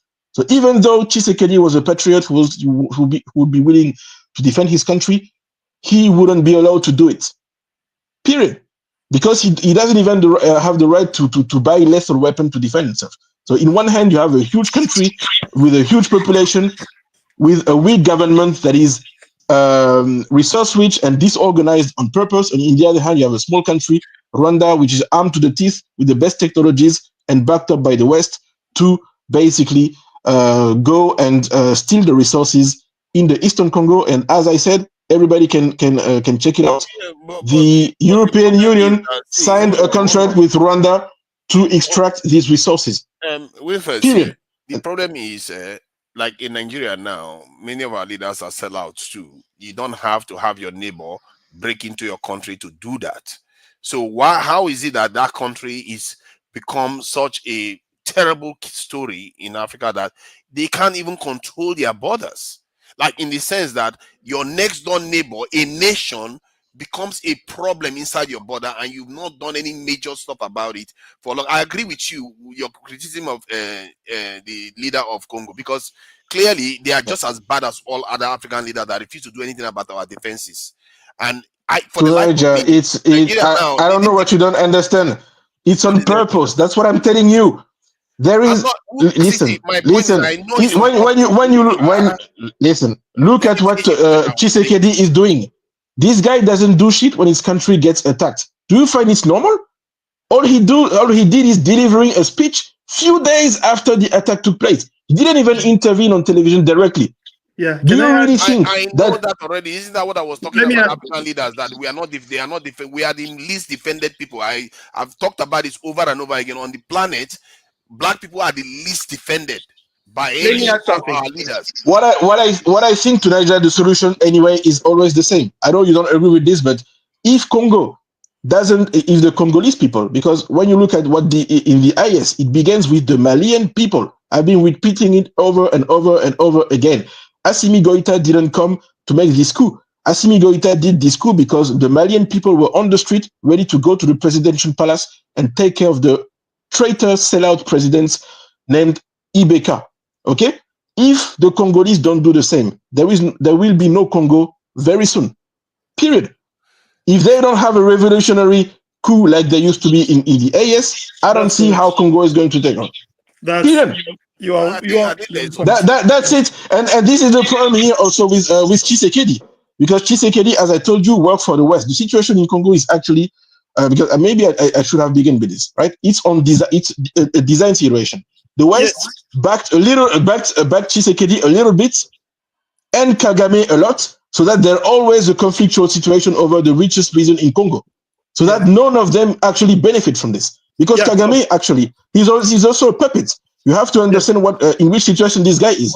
This guy a country that the Niger Republic is there. They don't have to set up that kind of craziness to Niger. The Niger Republic. They started to Niger, you know to Niger, you extremely Wilfried, let me to talk with you guys. This guy never understand anything, but he's always arguing here. That's too Niger, my God. Every time you always make it look like they are craftily siding with Rwanda to do what they are doing there. Give me 30 minutes. Go ahead. To add on what Wilfried said, yes. So because of that situation, then us, the Congolese people, they find themselves with two fronts to fight Tshisekedi and fight Rwanda. Actually, Tshisekedi, what he did as well, which is worse, he kind of like divided the Congolese people because he's mainly for kind of his ethnic group or his tribe. We can say that his tribe. So in the Congolese government, for example, out of the plethoric government of 50 ministers, there is like 30 ministers whom are from his tribal group, which is not bad. Even in the army. Now in the army, there is a brigade which is well trained, well paid, and well equipped. But that brigade is 95% people from his province or from his tribe. That's how bad it is. Unfortunately, on the other side, we have President Paul Kagame, who is, as Brother Wilfried said, is backed to the teeth by the West. He's also a national, we call them an ethno-nationalist. This is what a lot of Pan-African, they don't know. Paul Kagame has a primary loyalty to the ethnic group. Do you see the Rwanda, the way how people think of Rwanda is actually a mirage. Hey, Carl, if I can interject, I thought Kagame got rid of, like, you can't recognize your individual ethnic group in Rwanda. Good. You know, when you come from far and you don't know the history of Rwanda, you cannot tell who is a Hutu, who is a Tutsi, you're gonna buy into that. Is a lie. That is a lie, so that they wouldn't be quarrel between Hutu and Tutsi. But in reality, like for me, as I told you before, I'm from Kivu. I'm from Bukavu, where this all war, the madness is going on. And I've spent many months in Rwanda, Burundi, Tanzania. So I know that region well. That is a lie, so as to, it could be a better thing if he was honest about it. But in reality, it's not like that. Do you see, like, the Rwandan army is controlled by the Tutsi, one ethnic group. The government is mainly Tutsi. There is, of course, one or two Hutus whom they don't have any power and anything to say. Actually, Rwanda is like a business. Do you see? The economy of Rwanda is mainly controlled by one company, which is called Crystal Venture. This company is owned by RPF, which is a party in power, the party of Paul Kagame. Most ventures in Rwanda, you cannot, if you try to find, bigger business who are doing business in Rwanda, most business are controlled by this company, Crystal Venture. Can I ask you about Congo? Is there any leader in Congo that you consider a nationalist that most Congolese will say, okay, this guy, when he talks, they listen to him? Yes, there is. So this is what the problem we have. Do you see? We cannot say nationalist or patriot to the level of Lumumba, but there is other leaders who, if, for example, if it wasn't the West imposing Tshisekedi, the guy who won election, Martin Fayulu, could have done better job than Tshisekedi. Why? Because he has more education than Tshisekedi. Second, he has more experience than Tshisekedi. Third, if you look throughout his background and experience, he has done better. And he has a patriotic, because this is what even happened when they tried him to go into this deal with the former president, who was also, he was like an imposter or a Troit host in Congo. He was like, I cannot do that. I'm for Congolese people. So we will go with what the law says, we will have to respect the constitution and the law of the land. So when they saw that, it was through the UN channel, the lady who was the representative of UN in Congo. When they saw that, they was like, oh, this guy is gonna be a hard. It's gonna be hard to control. So they put him aside and imposed Tshisekedi on Congolese people. So yes, there are leaders. There is that one. There is this guy. Can I say something real quick? Can you check the back chat real quick? I dropped articles stating that they increased weapons as well as purchased weapons from Turkey. So the idea that Tshisekedi didn't invest and increase the army is a false. He came in initially trying to work with Kagame, and Kagame had his own agenda. Even in the beginning of his camp, after he got elected, you saw him buddy with Kagame. So you can't say that he wasn't trying to create a peace or some type of coalition between him and Rwanda. This is not a reality. And there's actual proof that he's actually increasing weaponry. I dropped the articles in the back. You can see for yourself.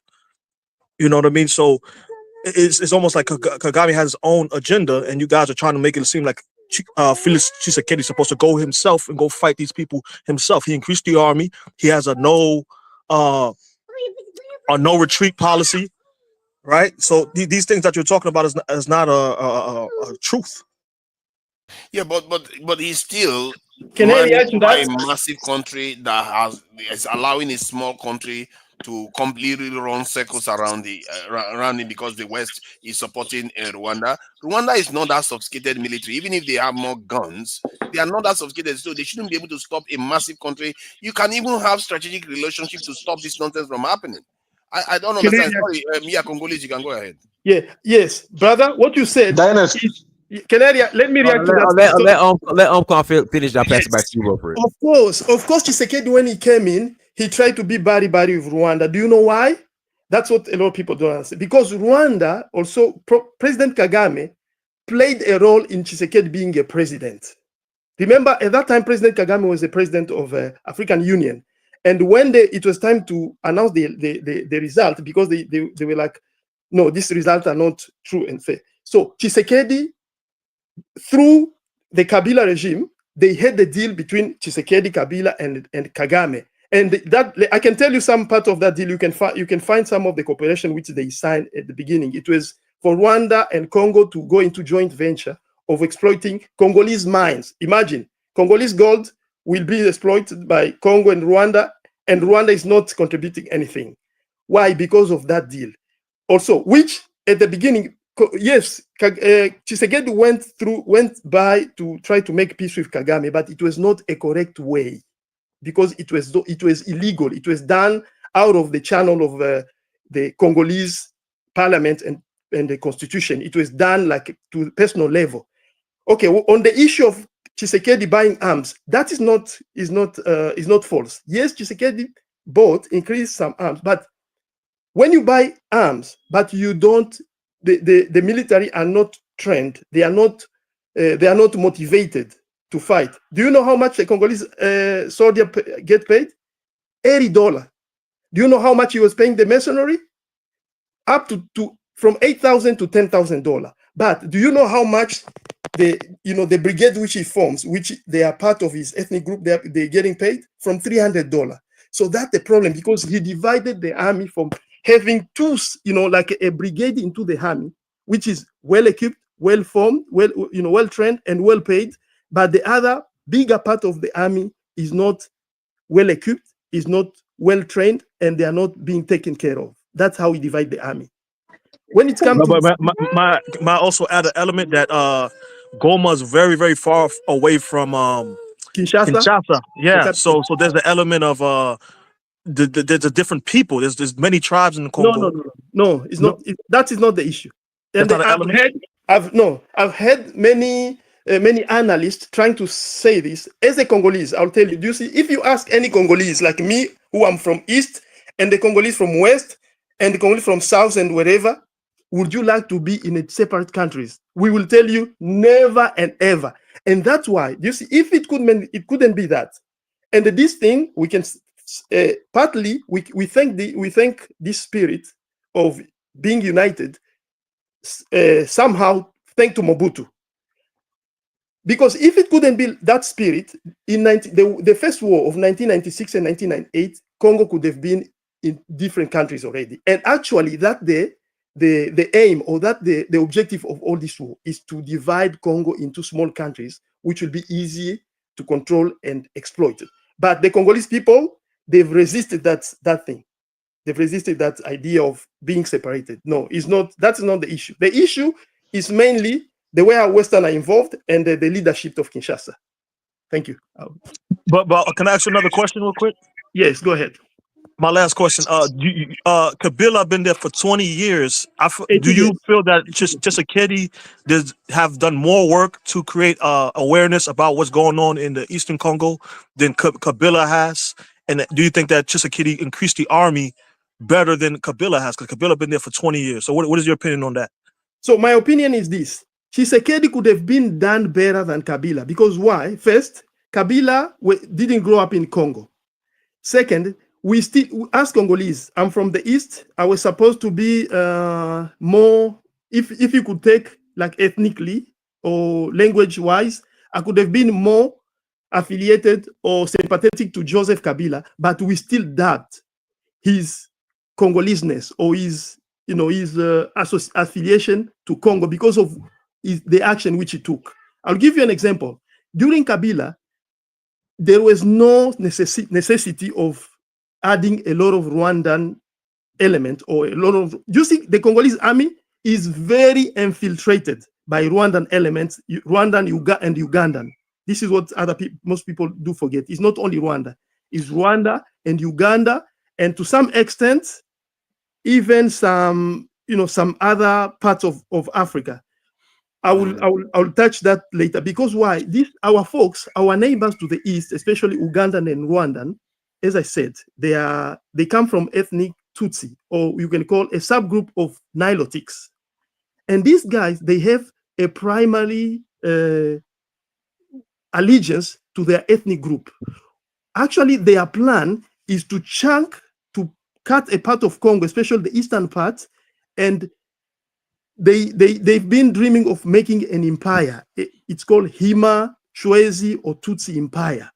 That's what for them. Other than the Western plan of getting mineral, the second plan is for these folks to get a part of eastern part of Congo and then do an empire. That's why even Tshisekedi, the move of making Congo join the East African community. A lot of Congolese, even my family who does business with East African countries, we were against it because it was not the right time to do that. It's not a bad thing. It's not a thing that we would imagine to do, but we have to stabilize the country first. We need to have a strong army, then go into that deal later on. Yeah, let's see. From what I just checked, historically, based on the nature of what the DRC is experiencing now, they are losing $6 to $12 billion per annum, and I'm sure it's more than that because the natural resources is out of this world per annum due to insecurity alone. So, in other words, investing in security is the most economic investment they could have made, and the fact that they've not done it till now goes to the argument that Wilfred was making that these people are willfully leaving their societies and their countries underdefended. Instead, he went and got mercenaries that you just have to read any political science edition like that of Machiavelli. He wants you, don't do that. And these people are leaders, and many of these leaders know about Machiavelli. And yet he goes and brings mercenary to his country. What do you think is going to happen? And then from what you've just said, the military that he has, he made it part of the dominant group is his own tribe. This man is supposed to be a national. If you want to transform your country, you have to show some element of nationalism. But if you are also tribalist, how can you do the right thing by the people? It means he's not the right leader. He's not. man. You are right. You are right. We always go back to the same point. This guy, as I said, was not chosen by the Congolese people. He was imposed by France in a deal. That's why he doesn't do the right thing. But anyway, Dinah, sorry, but maybe I just have to say this, but maybe you should organize another show dedicated to Congo, because if we begin to only talk about Congo, we won't be able to talk about anything else. And as far as I know, the topic was about the AIDS. Yeah, but it's still about the AIDS. We're all in agreement that the AIDS should go away. He should go away, because if he has gone away, maybe the Congolese leader, his eye will clear, because all the free money he gets from Western countries, then he will actually focus on actually doing stuff about his own country. And maybe Trump will not care too much about what's going on there. To Niger, my God, this guy's role is precisely not to do the right thing for his country. Yeah. Because if Congo, let me talk. If Congo is stable, what is going to happen? Well, Congolese happen to have the world's biggest reserve in coltan, in many other strategic minerals. Well, then they're going to set their prices, and the prices are going to skyrocket. Let's link it to the AIDS. Let's link it to the That's why Tshisekedi is here. Calm down. Yes, that is true. But one of the incentives that they give to him to do it is that aid, isn't it? So if the aid goes away, one of the incentives for him to be sabotaging his own country, would it not go away? No, but to Niger, can I ask you a question? Do you see the aid that they're providing to the Congo is mostly like they have one of the biggest UN missions there. They have like a random humanitarian aid. While Rwanda receives aid to actually build up their nation in their region. You see what I'm saying? I think the solution has to be some kind of unity between Uganda, DRC, and that's a bad solution. Uganda. That's a bad solution. This is a solution. As a Congolese, this is what I'll provide a solution. The solution first is for us Congolese, if we can get help of support from other Africans, so as to get rid of misleader like Tshisekedi and impose a patriotic leader like maybe Martin Fayulu or Dr. Mukwege or another guy, or even get a guy who will be of the spirit of like Traore or of Tiani, or or Traore, those type of leader. Then first rebuild the army which can protect the country, and then start because Congo has so much potential. If without even going far, just the money which is produced in Congo right now, even if with the trickle that this multinational corporation pay in taxes or whatever we get, Congo can organize itself. Now, after the Congo is organized itself, we can be opened to other African countries. Imagine, wait, hold on, Wilfred. We have 9 neighbors, and we have the Inga Dam. The Inga Dam can provide electricity to all of African nations. South Africa is struggling with electricity. Most countries are struggling, but of course, I know that while I'm saying this, I know that the Western will not let us do this. But if we put all our energy as Pan-African, as African, supporting the right Congolese people to get rid, first is the leadership, and also putting, what can you say, denouncing the leader like Paul Kagame and Museveni who are creating havoc in that area. Then people will reconcile, and Congo can be a engine of development in the whole of region. I'm sorry to be straightforward, but I have to strongly disagree with you. First of all, okay, I have to say a little bit about myself, right? Very quickly, right? I'm of Cameroonian descent, and I was raised by a stepfather who's Congolese, right? He's actually belongs to the same group than Tshisekedi. He's a Muluba, right? Oh, okay. But no, just putting it like this, right? But I disagree with him because he thinks Tshisekedi did the best that he could to save Congo and so on. And I told him straight to his face, The only reason why I think he supports Tshisekedi is because he belongs to the same ethnic group, right? And from my viewpoint, I think it is bullshit.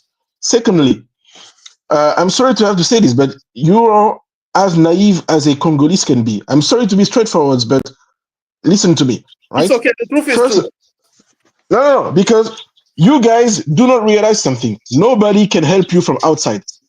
And this is what I keep telling to all the Congolese that I see. You have to put your house in order. No one is going to begin the revolutions for you. And the problem is that when I look at Congolese, you always like, oh yes, we have to make peace. We have to find a solution. Like you do everything that you have to do except doing the goddamn job. And that's the reason why I'm sorry. But when I'm looking at the events, I don't have faith for you.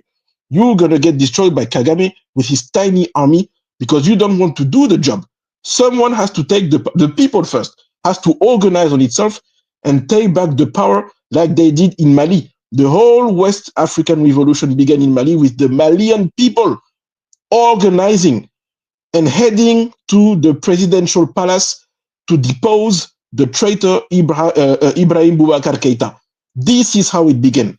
And then, looking at this, Assimi Goïta and his four brothers, the 5 colonels, right? They look at the situation and say, okay, if we intervene now, we're going to have legitimacy to do what the people want. I don't see even the beginning of this in Congo. And that's the reason why I'm tired of hearing, let me talk to Niger.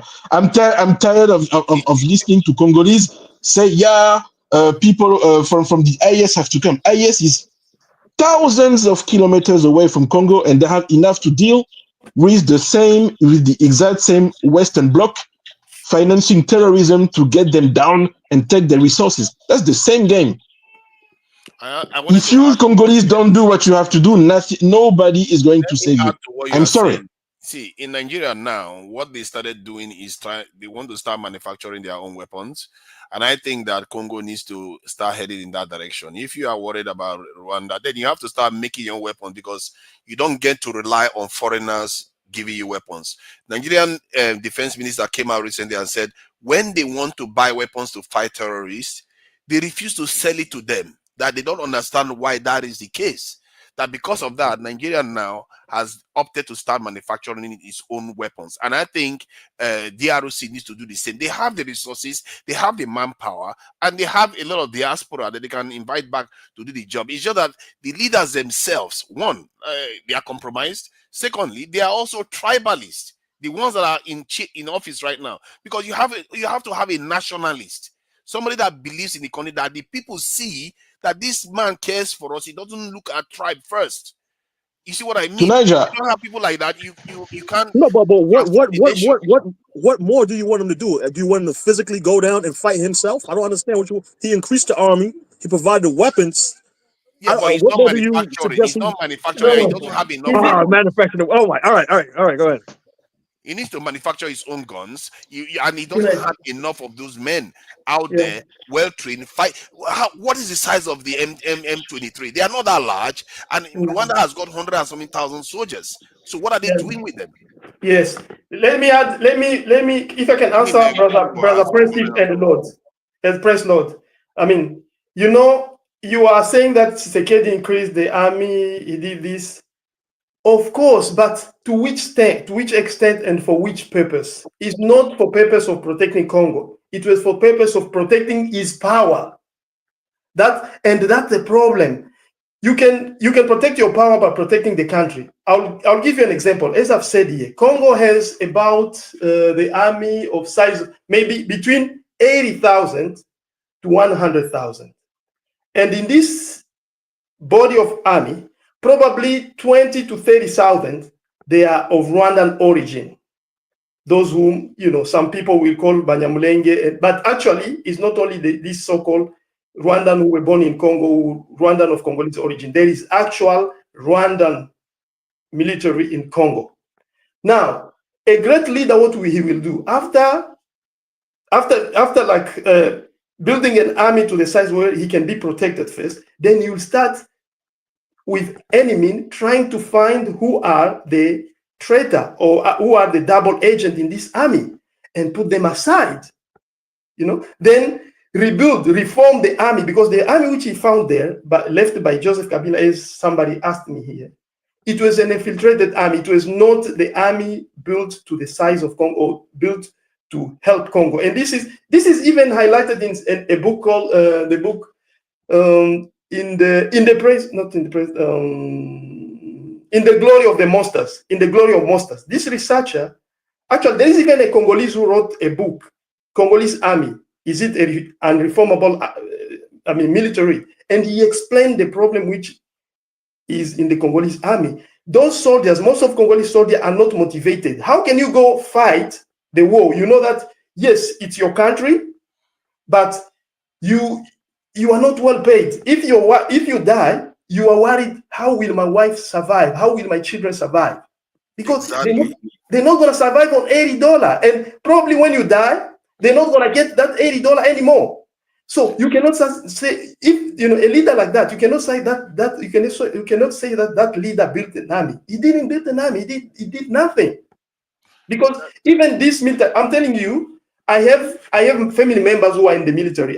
Let me tell you, I have an uncle who is a general in Congolese army. I have a cousin who is a major in Congolese army. So I'm not telling you stuff which I just heard, I don't know, reading the newspaper. No, I'm telling you the reality. And the thing is that we make it look like the army is very hard to build. It's not that hard.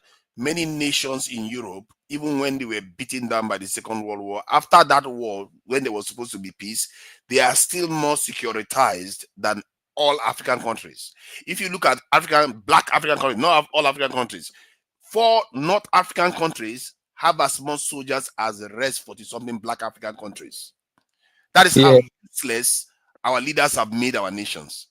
And if I may add something, military, it's really not that hard. They make it sound as if it's so hard to maintain military. Oh no, if I employ them, I can't pay them. Yes, you can pay them. It's the best investment you can put in your country when your country is hemorrhaging billions of dollars every year. What are you telling me? If you are losing $6 to $7 billion, if you spend $2 billion, $3 billion recruiting 1 million, what do you think you're going to do? You're going to save money. And Tunaja, I want to say something real quick, if you can let me speak. Yeah, I'm from Sierra Leone, so I'm not gonna say anything bad since this is Dynast channel about Sierra Leone government, because I know you do business with them. But yeah, just to add to that. Hey, real quick, sorry to interrupt. Do you think all that stuff's true about the dope boy Sierra Leone? I know. Yeah, I'm not gonna say something about that right now, but yeah. Yeah, let me just make a comment on Congo real quick. I think the problem with our leaders over there in Africa is like the presidents over there, they're scared of the military nowadays. That's why they don't want to invest on the military, because they think what happened in the Sahel region is gonna happen over there. I think that's what the presidents of Congo, I think that's what he's scared of. And how you gonna hire mercenaries that you pay $8,000 a month, and you have a military over there, you don't even pay them $100 a month? They're not gonna fight for you. So once somebody come through, I'm gonna leave my weapon too and go mind my business. Because you see what the foreign mercenaries, what they did is that once the M3 come through, once the M23 came through, they just put their weapons down and surrender and went back to their country. They're like, we're not gonna die for you, or even though you gave us all this money, we're just gonna take the money and leave now. So I mean, so that's a lesson for him. Maybe he can learn from that and build his military now, or maybe he's not gonna learn from that, and then you're gonna suffer the consequences for that, because at some point it's gonna catch up to him. So and also I have a question about the someone's, because it's like a few months ago, I think it's a couple of months ago, it's Americans that went over there and trying to overthrow the government over there. What do you guys think about those Americans? Can I look at the back chat? Can I see the back chat article I dropped as well? Because I think it ties into what you just asked about the invaders in terms of the death penalty. There's a death penalty against soldiers who flee battle in DRC, right? And that ties into also soldiers that they find that are like treacherous as well. So that ties right back into. But I'm gonna let somebody else answer that question. Yes, I can. Willie, let me help him. My friend, that's true. I know of that news, but put yourself in the hands or in the shoes of those soldiers. You have a family of 2 or 3. You get paid $80. Sometimes that $80 you only get $50. In Congo, that is nothing. That you cannot support your family with that. It's not really a good thing. Yes, you have guns, you have all these, some of this, and stuff, but you are facing Rwanda Special Force, which are motivated to the core, and they have good training, and they have good, what can I say? Yeah, they have good training, like even monthly training. You in Congo, even the camp where the soldier was supposed to be housed is in disarray, and the government is not doing anything. My friend, if you go to, I went to Goma last year, and on Goma Airport there is a side on northwest side. They have housed the family of this soldier, which they brought in from Kinshasa or from the other side of Congo to come fight in Goma. I cried looking at the condition of those children and military wife in which they're living in.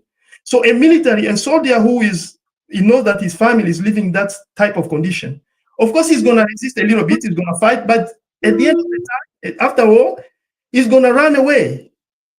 He's going to run away because he's like, shit, why am I fighting? And especially when you know that the politician, listen to this. Do you know how much the president make a month? More than 2 million. Do you know how much a representative in Congo makes? Like a Congress in US? They make more than $30,000 US. A minister make more than $35,000 US. Tshisekedi just named, like he appointed his cousin to one of the agents in Congo. You know how much his cousin make? $40,000 US. So when you are a soldier and you know that these guys are making all this money, but you're gonna fight and die, yes, for your country, but you're only getting $50 US. You are not motivated. The soldier. So what's your opinion on the coup attempt? The coup attempt that he asked about, the coup, the people that he put to death, the coup. So that coup is this is what I can say. I know Christian Malanga. I had spoken to him before, as I told you. It was not a real coup. Don't put US in that thing or CIA. No, that was not. It's just that guy. That guy was a meloman. I mean, we call megaloman. He was so sure of himself. So he got into a trap. Why? Because Tshisekedi was trying to impose his. He was trying to impose himself like Mobutu. So he was looking for opportunity to make people scared about his power so that people don't challenge him. He's not only that guy, he has killed even a former minister. Not him, but his brother, because he was trying to intimidate. He's trying to intimidate everybody in the country. So he wants people to shut up and not challenge his power. That's what that coup was about. It was not a really well organized coup. It was something which that guy got in trap. Unfortunately, because he has been trying to portray himself as he can be a leader of Congo and greed, he brought in his friend and his son, and unfortunately, it was a sad. Usually, that's why even they killed him. They didn't have a reason to really kill him. If he was alive, he was gonna denounce everything because that thing was.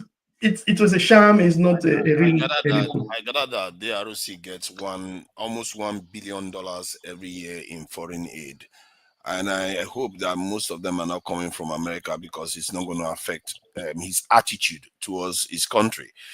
Clearly, that man is not doing his job. Like many African leaders, let's not pretend as if it's only him. The other countries are just barely functional because they are just sheer luck. Because in terms of GDP per capita, including Rwanda that they are calling a miracle, GDP per capita of Rwanda is rubbish. It's really rubbish. The kind of stuff our African leaders are doing for their own people, for the life of me, I don't know how we put up with these kind of people if we know the numbers. So what he is doing, Rwanda is the propaganda. That money that they get is a bribe to them. I'm telling you, that money doesn't do anything. They give them this money to keep them calm, tell them we are on your side, and then they will take the money and give to their side chicks and spend and buy expensive cars, go on holidays, and they think they are living a life. These useless leaders, because they don't want to do the hard work. If Trump removes this money now, at least now they will be thinking, why should I be listening to these people? There's no money coming through. Maybe I should work for my country and try to do the right thing by the people. Because if you look at the state of the country, how can you expect that number of soldiers to be able to secure that massive nation with that massive population? It's impossible. They can't do the job. I don't know why are people so wicked? Many of our people, they are in the West here. They will sit in Western countries. They will call police. Police will show up in 15 minutes, and they will call if there is any insecurity, the whole road will be closed. Look at what is happening in America now. When their plane crash, you will see the whole area is covered. They will have security forces all over the place. But in Africa, when it comes to Africa, and this useless leader, they travel overseas, then they will come to Africa and they will leave that nonsense for their people. They will give 100,000 soldiers to secure that massive country. It's impossible. Egypt has almost 1 million. Algeria also has almost 700,000. So how can you expect 100 and something black men? Many of them are already born in a traumatized nation, and you want them to go and secure the entire country. And now when they try to run back, you want to kill them on top of it. You are not giving them the right motivation. If you want to give them motivation, recruit more.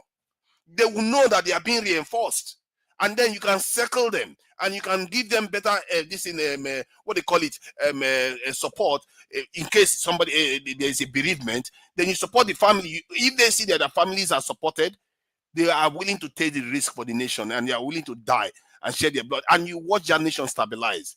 We can't keep running our nations like this, where you expect one man to be able to defend 1,000 citizens. Have you ever stood in front of 20 people and tried to fight them? How can one soldier defend 1,000 people? And that's what a DRC soldier has to do now. They can't do the job. And then, if you take into account that many of them are protecting national assets right now, like in Nigeria, about 80% of our military is protecting national assets. 20% is left for the rest of the people. And then the VIPs, the police is also protecting the VIPs on top of it, which is about 40% of our police is protecting VIPs. And I'm sure the same thing is happening in the DRC too. These people are running their countries and societies to the ground, and they act as if it's optional. This is not optional. If they keep doing this type of thing that they are doing to our people, we are facing serious existential crisis here. I think I keep going back to Wilfred. He talked about the DRC is going to break apart. It's not only breaking apart. If we carry on like this, the ultimate consequence of our actions is going to be what happened to the Red Indians. Maybe even worse. Because sooner or later, if we remain this weak, while our rivals and the rest of the world is getting stronger, there will be consequences. And Tunaja, not to cut you off, but it's like some people from the outside, they're already claiming part of Congo right now. The ones that taking the ones that taking minerals. Tonight, I'm sorry to have to say this, but Congo is out of control of the Congolese, and it's been the case since literally the colonization time. Period. So what you're saying is already happening. It's already the case. And as I said earlier to Omkal, I'm sorry to be so cynical, but if Congolese don't take the situation in their hands, nobody is going to help them, because they're the one who have to kickstart the revolution. Period. And if they don't, if they are undisciplined as they are, and I'm sorry if I'm politically incorrect, but no matter what you can say about Kagame, he's an evil, disciplined man. That's why he does what he does. But Congolese people, it's not the case, right? And it took a certain level of organization, at least a minimal, to even begin something. And I don't see it in Congolese, right? They complain, they say yes, they pray, they do. You have to do the job. If you don't do the job, no one's going to save you. And yes, it can get even worse. Because the way I see the situation, their diaspora, bro. Yeah, because I don't even. Because if you look at the Bolsheviks, like Lenin and the others, they were once overseas before they went back to their country to transform the country. So you could, because the people in the country don't have the power to just turn against their leaders without somebody sharing a good vision for them. You have to have an ideology, a vision of the future that they can believe in. I don't agree with this, because in Mali, it began with people on the ground. It didn't begin in the diaspora. People look at the situation and said, shit, this guy that we have, Ibrahim Boubacar Keïta, he's a sellout. He doesn't do shit. When French people came with the Opération Serval and then Barkhane, the situation get even worse than before. Some people came to the conclusion on their own, right? You have to stop thinking that African people on the ground. We have to stop to think that African underground only needs people from the outside to think. They can think from themselves. Everything we're saying now, Congolese people know it. That's why I'm tired of this topic. They know it. It's time to They act don't now. know it. How can you? It's not fair what you are doing. Actually, many of them don't have the access you have. This is why I say some of our people we are wicked. Yes. It says Thank you, Lord. that you don't seem to realize that many of them are handicapped. They are trying to live from hand to mouth. You are Yes. acting as if they should just know what to do. It's not that No, easy. Tunaja, listen to what the guy's saying. He's right though, because you gotta be people on the ground. I'm sorry. So you mean to tell me to Niger that Malians people, Nigerian people, that they were better off than Congolese? Congo is a freaking. It was the military that did it, and the military. You are making it look like Mali now is a success No, story. Niger, you don't even listen to what I'm saying. I'm not In Mali, saying it begins with the people on the street, not with the military. The military came then. The people were literally at the door of the presidential palace. You don't know what you're talking about, Niger. They were at the door of the presidential palace, ready to enter, and then the army intervened. Congolese just They're the one who began. What do you want them to do? They burned down embassies. They protested. They've protested so many times against UN workers. They protested so many times against government. What do you want them to do? This is useless. What they can do. They have to take off Tshisekedi. Period. There is no thousand solution.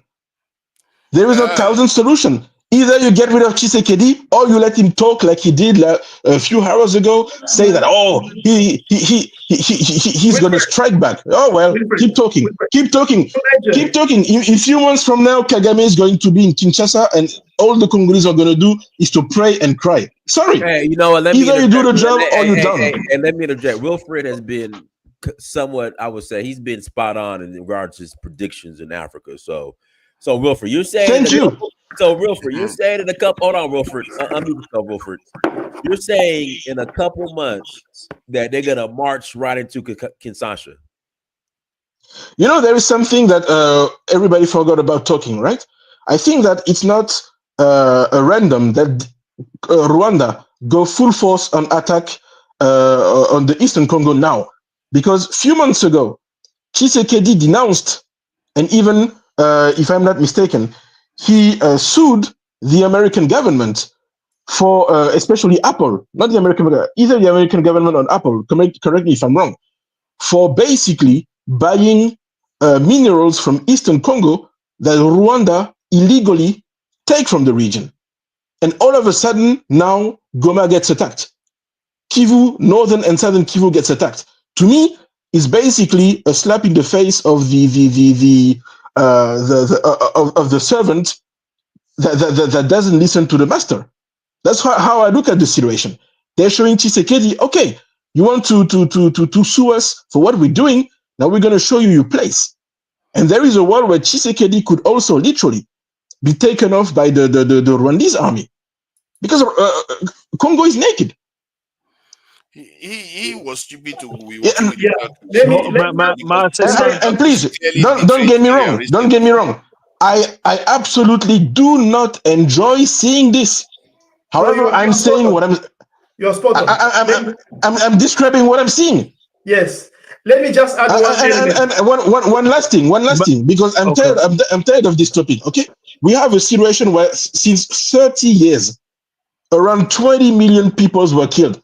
And you have these big-cheeked, lazy, Tshisekedi, tortoise-looking, useless dude who only talking about striking back. There is a moment I don't even know how Congolese do to have such patience. I don't have. And I'm tired of hearing them whining and crying and complaining for being killed over and over again. If 20 years of wars and 20 million people killed isn't enough for you, then sorry guys, it's your problem. How about Cameroon? Though Cameroon is you are being ruled by somebody that has been running your country for how many decades now? An old man that is barely present in your country. Why are your people not on the street trying to remove him? You are making it sound as if it's that simple. Why are they not on the street? To Niger, I said exactly the same about my people of Cameroon. I don't listen to Cameroon complaining about Biya anymore.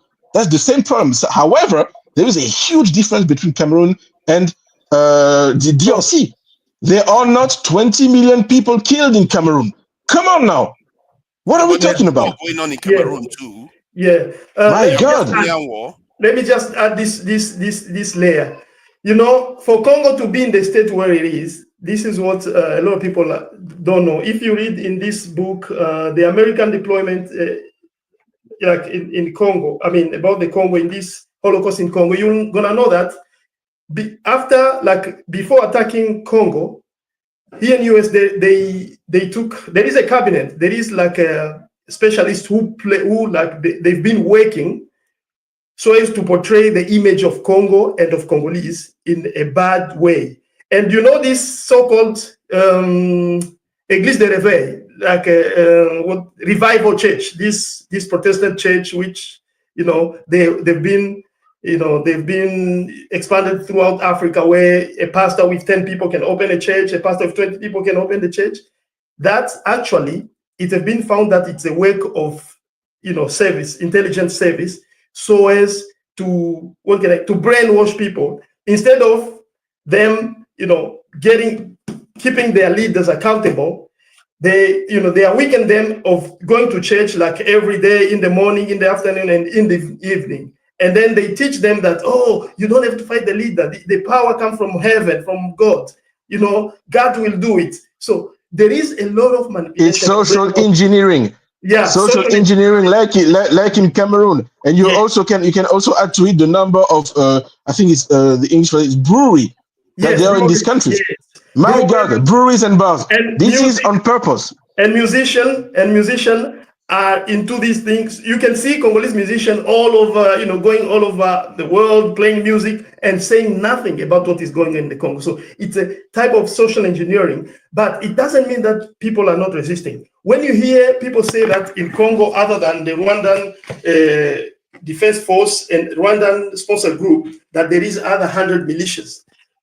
As I said, those militias, how do they form? Those militias, it's people who were tired with bad leadership, and they've tried democratically, they tried in a peaceful way, but instead of government listening to them, send police or send the army to quell them, then they like, no, we cannot take this, we cannot just stay like this. They form a militia, get guns, and start resisting. But unfortunately now, in some cases, instead of those militias, you know, getting to, you know, to their objective, but because they don't have, I mean, the bigger support to be a bigger force, they end up being only in one area. Now, so as to supply themselves with what all they need, they will start exploiting the mines of the area where they are and sell that mine so as to get weapons to protect themselves, and, you know, and so on. Unfortunately, that's how that cycle works. But at the origin, most of those militias, they are to protect the area where the government is not present. Yeah. Instead of You're talking about the Wazalendo, right? The Wazalendo, yes, which used to be called Mai Mai, and now they are Wazalendo. But people are resisting, and people are organizing. The problem, my brother, is the fact that, once again, right, it is tough love. I'm not against Congolese. The problem is that there is a moment where I'm tired of seeing them suffering. 20 million persons. Even Cameroon, as Tunai just said, is a shithole country. I agree with you 100%. The problem being that there are not 20 million people that have been killed over the 30 last years in Cameroon. Congo is literally, I don't know, that's a cemetery. That's enough. I think that's enough to differentiate. See, what I see in that is that I find it almost cruel to say, oh yeah, they should sell their umbrella. It's a way of saying, oh yeah, I can't do anything about it. In the end, the people need a vision to get out of the mess that they are in. They don't have ideological leaders. They don't have. I actually believe for Pan-Africanism to survive now or to succeed, you have to have nationalists in those nations themselves. The nations have to become stronger because African countries haven't gone through nationalistic movements. They've not had. But where's AU after all of this? Where's the AU after? That's the problem. AU can't be strong if the nations are not strong. And for the nations to be strong, you need nationalists in there. Nationalists. The AU is useless anyway. The AU is financed up to 70% by the EU. The AU is a political object belonging to the EU. AU is not going to do anything.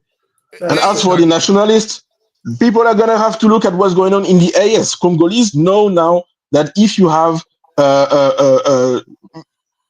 I would say patriotic, at least members of the militaries that can take the situation in their hand. That's the only solution, the only way they can basically defend their land and maybe build something back, right? Because Congo is not Senegal.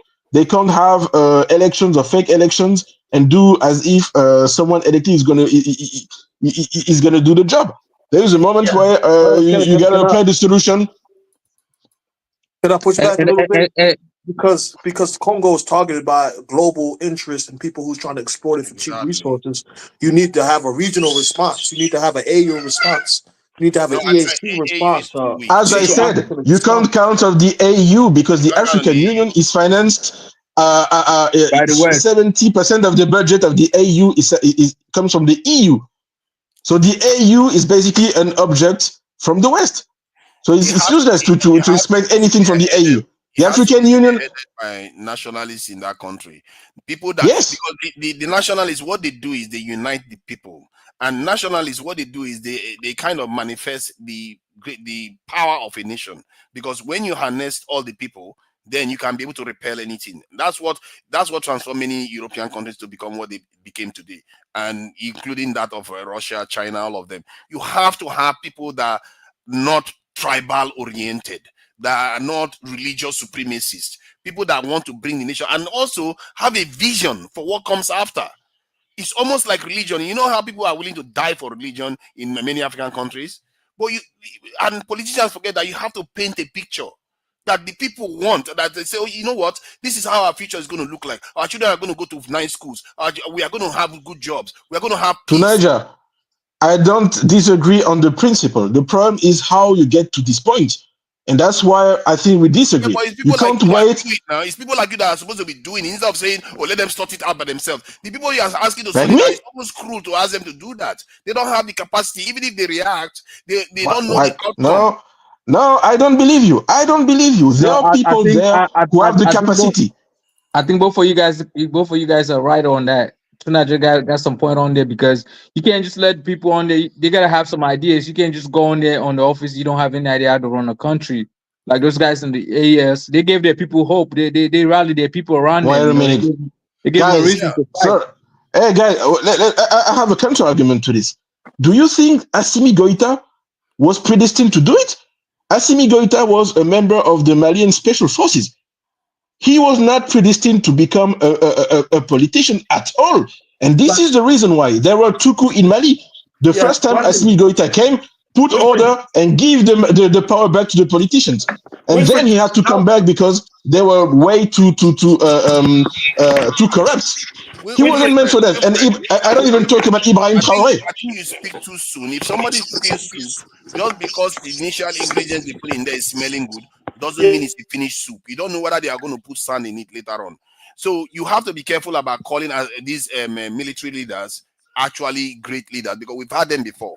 So you have to. No. This argument is shitty. The problem to Nigeria you have is the fact that you're way older than me, and you have bad experiences in Nigeria. Nigeria is not Mali. Nigeria is not Burkina Faso. Nigeria is not Niger. No, but Nigeria had lots of coups and they all failed. That's a Nigerian problem. Start putting. That's what I'm talking about.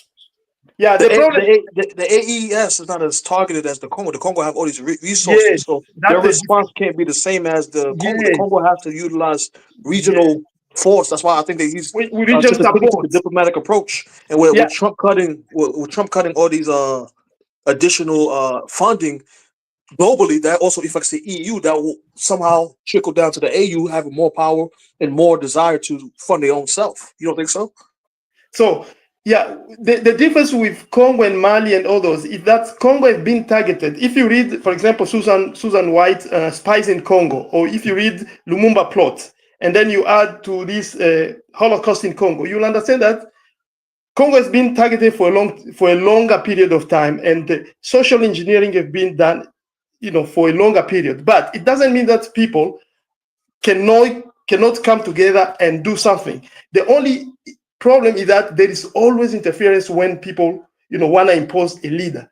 you see, like the Senior Kabila was trying now to organize Congo or Congolese into, a cohesive and a force. But when they saw that, they had to take him out.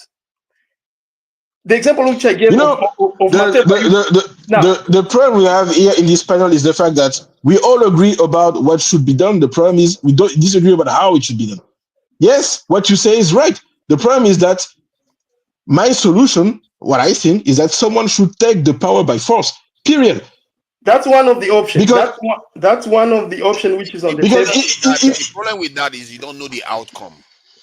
But that's all you have left. They're still going to have to work with the region. Let me tell you, they have to work with other nations in the region, though. Even if they take power by force, they're going to need to work with other nations around them. Yes. The challenge now, as a Congolese, can you listen to me? As a Congolese, there is also a challenge to that, because Congolese army have been infiltrated by elements which are not Congolese, which are not of Congo, and they are not only in like a middle ranking. No, they're higher ranking because of the and the way. So if somebody take power, there is a possibility that there will be some region which will say will succeed, like the other parts of army, probably those who are from Rwandan origin or Ugandan, they will say no, we don't agree to that commandment. We will succeed. But definitely, if that leader is really patriotic and he builds his army, I think eventually we'll be able to even recuperate or liberate those regions. But it's challenging. That's what I want to do. All armies have fifth columns. All armies, even in the one in America or but Russia, Congo is worse. Congo is worse. I think if you build a robust enough military, it's going to overcome. See, why they have it now is Congo completely down. If you have it, you fix the security situation, you will still have that danger. That is the churn of every security organization. You always have traitors within every organization like that. So you have to have good leaders that have a vision for the people. Like what Wilfred is saying, that's why I'm against what he was saying, that people like him and the ones that are overseas, they are the ones that should be crafting this vision for their people, sell it to the people. You know why that is important? So that when a leader shows up, they know what to expect. Because if a leader just pops up from the barracks, you don't know who is funding that leader. You don't know where he's coming from. For all you know, he represents the worst kind of Western imperialism or Asian imperialism. You don't know. But if there's an agenda, a belief that the people have, they know what they expect from the leader, and if the leader doesn't do it, they'll turn on that leader too. You see what I mean? It has to be, you cannot make it an individual idea. It has to be an idea that everybody has signed on to. And that can be done by people, human beings like us overseas, that are the ones that are supposed to craft it, because people on the ground are struggling to survive. It's just as they barely have 24, they barely have power, they barely have good internet. What do you want them to do? I've been to Nigeria, and if you want to have a phone in Nigeria, you have to have your thumbprint, you have to have your name and everything. So in other words, if you want to do anything in that country, the government already knows where you are. They know where you live. They have your thumbprint. How do you fight such a system? You have to be overseas. You have to sensitize the people to have the vision that you've painted for them, so that when that leader shows up, as a matter of fact, the government will have to fulfill that vision. If they don't fulfill that vision, the people will be restless. They will want that government. I disagree. They get that vision. I disagree, because in the Sahel region, you have exactly the counter example of what you said. The three guys in the Sahel were born, raised in Africa, trained in Africa, and they did not belong to the elites at all, right? Especially Traoré and Goïta. And Goïta, who began this, they didn't they didn't have even a political program. I remember about the first interviews of Traoré. Traoré wanted to go away.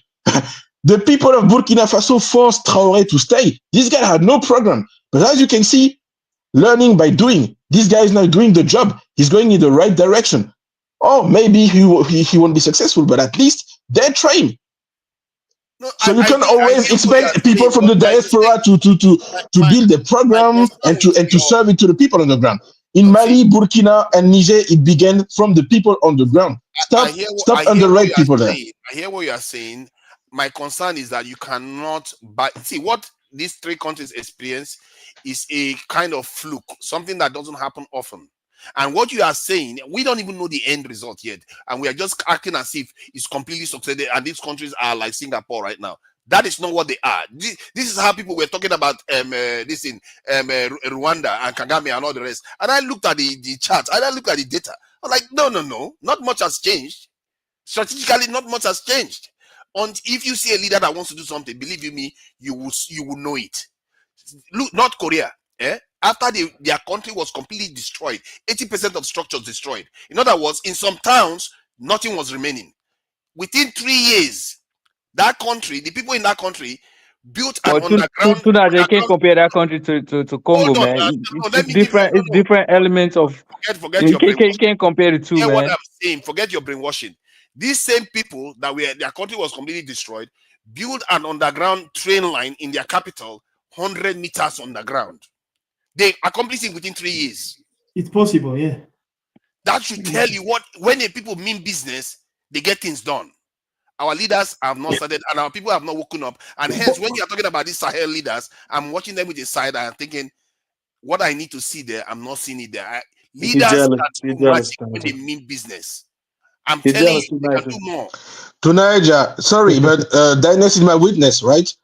The reason why I can't stand you is this. Yes. You've been coming in this show over and over and over again, countering what I'm saying just for the sake of countering what I'm saying. And I've been having rights over and over and over again. I have to remind people here that when the Malian revolution began, right, the very first show I intervened here, it was like 4 years ago. You were against this regime. You were for ECOWAS sanctions against Mali. Now you turned now you change your positions, right? Because you were giving wrong over and over and over again. Change my position. In that case, it's even worse than what I thought. It's even worse than what I thought. You belong to the old world, people. I said I was for the sanctions in the sense that you want to discourage nations from military regimes to take it over countries because nobody voted for them.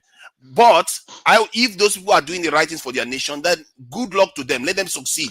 You know, to Nigeria, the problem when it comes to Sahel is the fact that, and I've been telling it over and over again, I'm not insulting you. It's not a question of intelligence. You're misinformed because you don't speak French. There's so much information that you don't get. And that it's true. Dynasty, come on. I have to remind people here. No. Let me remind. A lot of speaking guys, they are misinformed on French-speaking countries. Absolutely. Yes, you do, because there's so much information you don't have. Calm down. Come on now. See, I'm not being biased. I just look at the matrix. If you have to look at the data that is coming out from that nation, maybe it's wrong, but they are the ones generating it. Remember, when they give this information out, they give it. This in per capita of this in Mali is 800 and something. This in dollars. That is even below Nigeria that has depreciated their currency by more than this in twice over. So you have to still watch out when you are saying stuff like this. You act as if we've not had it before. I'm not trying to say that they are doing the wrong thing, but I'm saying that check other nations that have been transformed. Do your homework. Check it. To Niger, what you say is ridiculous. How can you expect a country to totally change all of its economy within 1, 2, 3 years? And that's what I've been fighting over with you. This is ridiculous. You're the guy who was saying, the Malian army doesn't do shit. Yo, you're the one saying this. You're the one saying you don't see the results. Oh my God! You know what? Look at nations that are being transformed. I'm telling you, do your homework before you just start coming out and saying everything is all good. You have to know when a nation is. I never said everything is all good. You're insufferable. No, I said things take time. Like they've succeeded already, but I never said this. I said they're on the good way, as opposed to Congo where nothing happened literally. Came out and said that they paid off all their debt. No, they haven't. I don't know why you come up with this type of stuff. They haven't paid off all their debt. They just paid. Burkina Faso is Burkina Faso, not the other one. Burkina Faso. Burkina Faso hasn't paid off all his debts. They haven't. I don't know why you keep saying all this stuff. You make it look like Tuna, according to you, just don't like military governments, right? But they don't go for it. No. It's not What do you about mean? No. military government. I just said my reasoning. My reasoning is I look at the data that is coming through. Like people were praising Kagame once, and I said, But currently it's better for them. Currently, so what do you want them to do? You want them to go back to where they were? Currently, the situation is better for them. So you want them to say bad things for the government? Come on, man.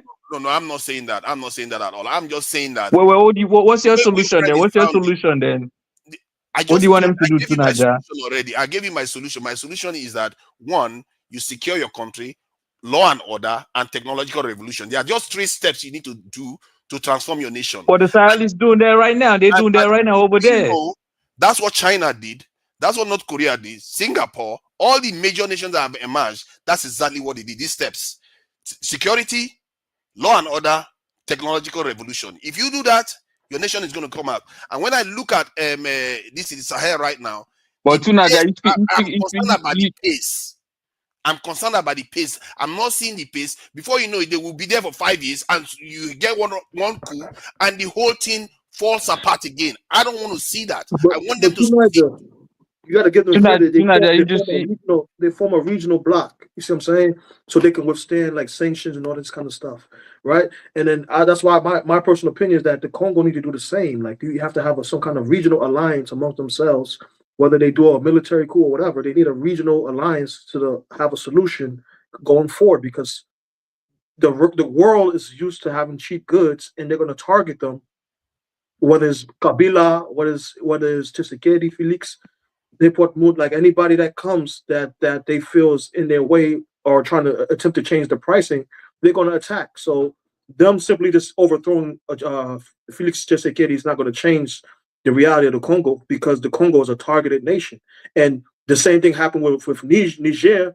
Niger, when Burkina had their coup, when Mali had their coup, the world didn't attempt to sanction them as much as Niger, because the West depends on Niger to heat up Europe during the cold season, right? So there's a different attitude towards certain regions based on what resources that they need. And Congo is one of the big ones. So it's very important that they move strategically and have a regional response rather than, in my country, they'll say go point, which is you have a big army trying to strong arm your way when the world is targeting you. The world is targeting Congo. Congo needs Rwanda. Rwanda needs Congo, because in many ways, Rwanda is, especially if they're cutting aid towards the world, Rwanda is one of the biggest beneficiaries of American aid, right? So it's better that they have a partnership with Uganda, DRC, and Rwanda, and they have, they grow their wealth together. You see what I'm saying? And secure those areas together. The Sahel nations, they did something that I don't know of any black nation that has ever done that. They formed a military alliance. And I think that is, for me, one of the biggest achievements they've actually done to date. And I'm just watching. And what you said about they should be working together, you would think they should, shouldn't you? They are next door neighbors. Is it not good for all of them to cooperate so that if they have peace, they are both better off? But these Mumu African leaders, they go on sabotaging each other, causing problem. And as a matter, they sabotage their people too. So what is the difference between a neighbor sabotaging the country again? It's just the nonsense that they do. And then you look at South Africa too. South Africa comes into that country. I think they lost some soldiers in the DRC recently. 9 of them. 13. And South Africa is quite sophisticated. They have a lot of technology. Why don't they work with them? I don't understand They have a problem. Let me explain the issue of South Africa. South Africa, for some years, there was cuts in their military. So the military, the army which South Africa supplied to the UN contingent of the brigade, they are not well equipped as South Africa would want. But also the issue is that, M23, when they were defeated in 2013, it's not like, their sponsors went to sleep. They studied the issue, they studied how they were defeated, and they managed to train them better and provide them with sophisticated weapons. Do you know that even the Rwanda had deployed air to, there is an air to Sol Air, it's called Sol Air missiles, which they deployed in Congo when Congo is using drones. You see, stuff like that. But you can ask yourself, why up to now, even if the UN experts have found and they've shown to the world that Rwanda is the one which is, deploying all those in Congo, a rebel using solar-air missiles. Why is Rwanda have never been sanctioned or aid cut from the US aid or the UK aid, all this Western aid or EU aid? It means that these countries are behind Rwanda. They are supporting Rwanda. But Rwanda also, yes, I'm not going to deduct that, they know how to play with the diplomacy. They use a guilt diplomacy because, of the genocide, the Rwandan genocide. They use that so that this country cannot really be hard on them. Well, somebody touched on the millions of Congolese who've lost their lives in these wars since 1996. It doesn't mean that Congo is not doing anything. There is actually a doctor, Denis Mukwege, you can look up him. He has been lobbying for a while. He's even a Nobel Peace Laureate. But because those who are behind Rwanda, they are these most powerful, because every time when the resolution come up in UN, sometimes it's the US which veto it. When it's US, UK together with Israel and stuff, so Congo is found in the corner where if the leader could have been, as I said, patriotic and really nationalistic, he could have built his defense to start getting support from countries of BRICS, of other country other than the Western Alliance or the Western wing. Because which country controls the Tshisekedi? Is it like France, like other countries, or America? So Tshisekedi came to power through a deal which was sponsored by French and to some extent the Americans, some American interests were also involved. So he has also the support of Belgium.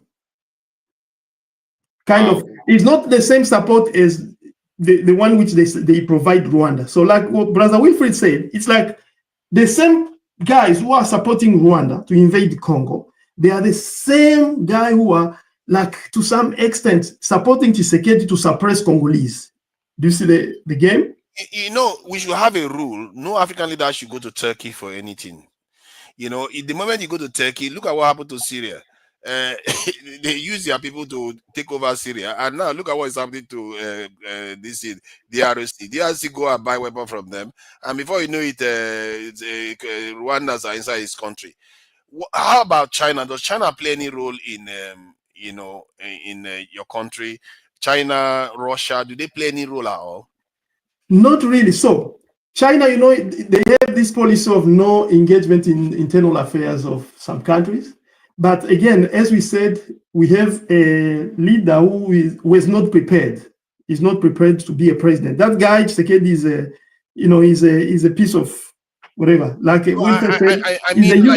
the Chinese building infrastructure in your country? Let me explain it. Let me explain it. Since the former president who went in deal with Tshisekedi, there was a good deal to some extent, which China was supposed to build some infrastructure up to the tune of 6 billion. It was probably 8 billion at the beginning, but the Western fought that deal. So they reduced it to 6 billion in exchange to access to some cobalt or to some mines. The former president, Joseph Kabila, from that deal, he started embezzling that money. So from 2010, when the deal went into fruition, that they will start building stuff, instead of, for example, a road which could cost, there is a road which they said they evaluated to be built for $30 million. But when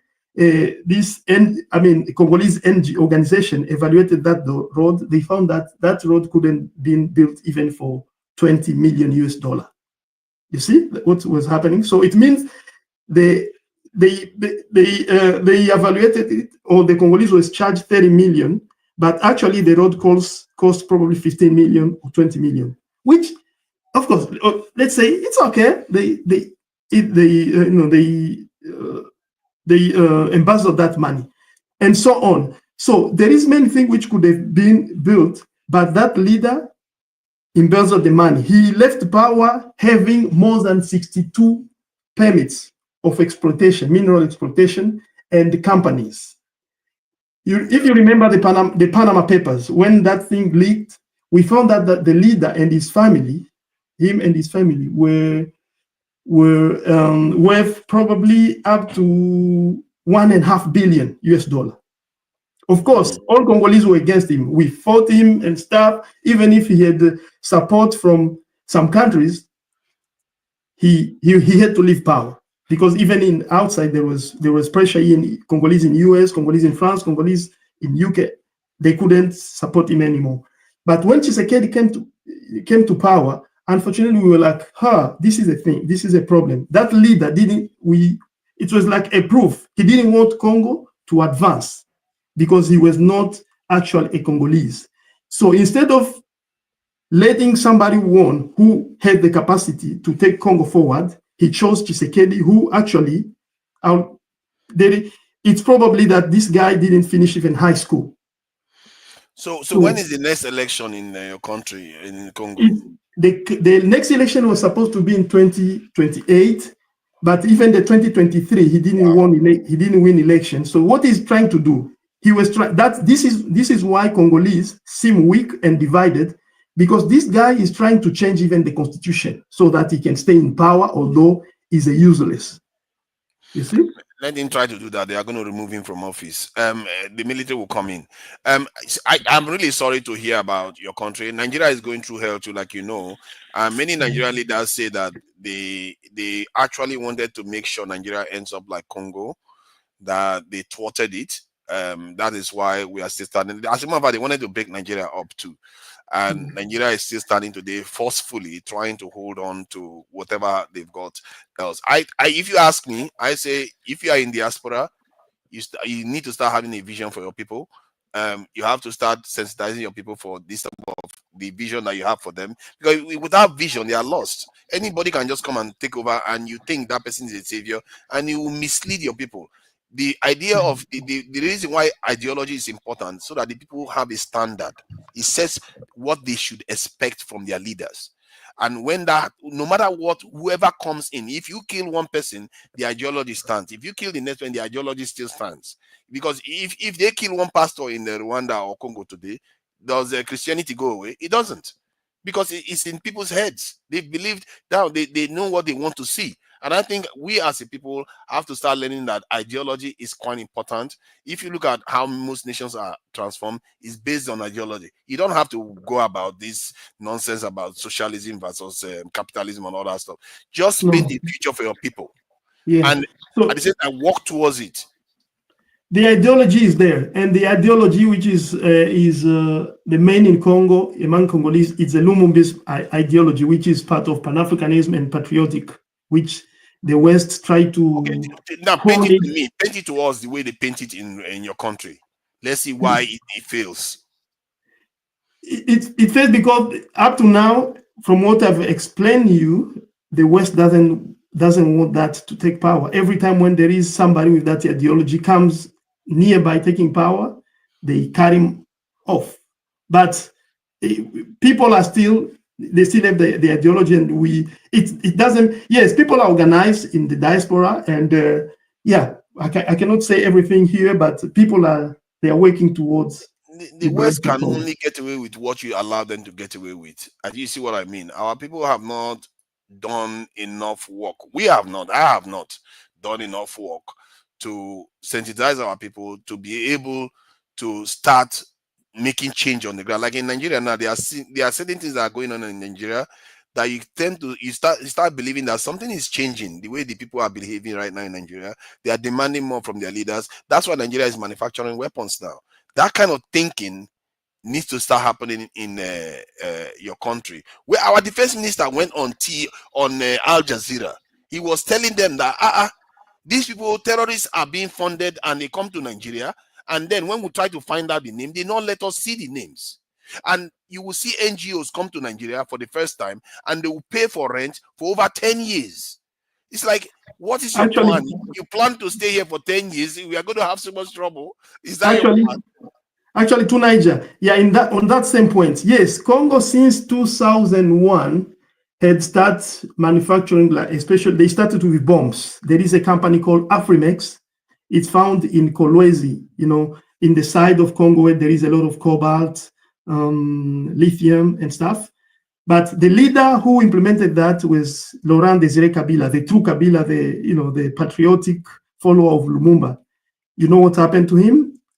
They killed him. Kabila, he died. Yes, they killed him. So it doesn't mean that it stopped completely, because the minds are there, the people and the means are there, but it's only difficult. But people are.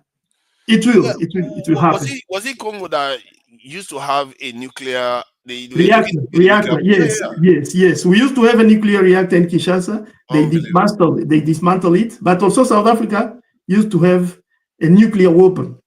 When the apartheid regime was coming to the end, they didn't want. Do you see how these people are evil? They didn't want that nuclear power or nuclear weapon to be handed to melanated people, to African people. So they dismantled it and took it to US, Israel and stuff. But thank you, Manny. You have really given me more information that I've ever gathered from your country. I really appreciate that. And that's why I always tell diners. That's why I always push diners to do a show on Congo, so that and so that they can, there are a lot of people that will gain from understanding what your country is going through, and I'm sure there is a lot more. Actually, we've not even talked about the dynamics on the ground in terms of the tribal groups and what is going on, why it is being actually. Let me touch quickly on that. Actually, Congolese, among ourselves, we have more than 400. You can say 455 tribes, and all these tribes. Most of these are Congo-Niger, what we can call Congo-Niger or Bantu tribes. And we don't have, also we have a few Nilotics, like the Hema, the Alur, and for 100 or even 1,000 years, we have been living together with no problem. This problem which you are hearing between us and Rwanda, so-called Tutsi problem, it's a manufactured problem. How it started. So in the Rwanda which you see today, luckily I'm well versed in Rwandan history and Congo history, even somehow in Uganda and so most of our bordering country. So Rwanda which you are hearing today, so-called Tutsi and stuff, Rwanda used to not be, it was not at the beginning like before the we can say the 1800. Rwanda was not bigger as it is today. Rwanda used to be, it was not called actually Rwanda. It was a group of principalities, before even the Western arrived, or even when the Western start arriving, because the current border of Rwanda, this is another lie which the Rwandan propaganda and they are bamboozling people in, saying that I've heard like Rwanda was divided, one part went to Congo and another part. It's not true. Rwanda, there was small principalities like Principality of Nduga, Principality of Munyambiriri, Principality of Bugesera, Principality of Ndora.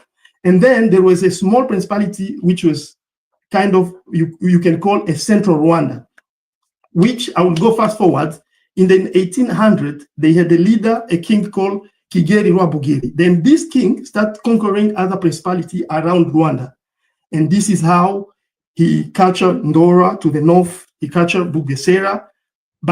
When he was trying to conquer all these lands, if you look at the map between Congo and Rwanda, there is a Lake Kivu. After the Lake Kivu to the east, there is some kind of mountains. It's called the Nile-Congo Divide or the Nile-Zaire Divide.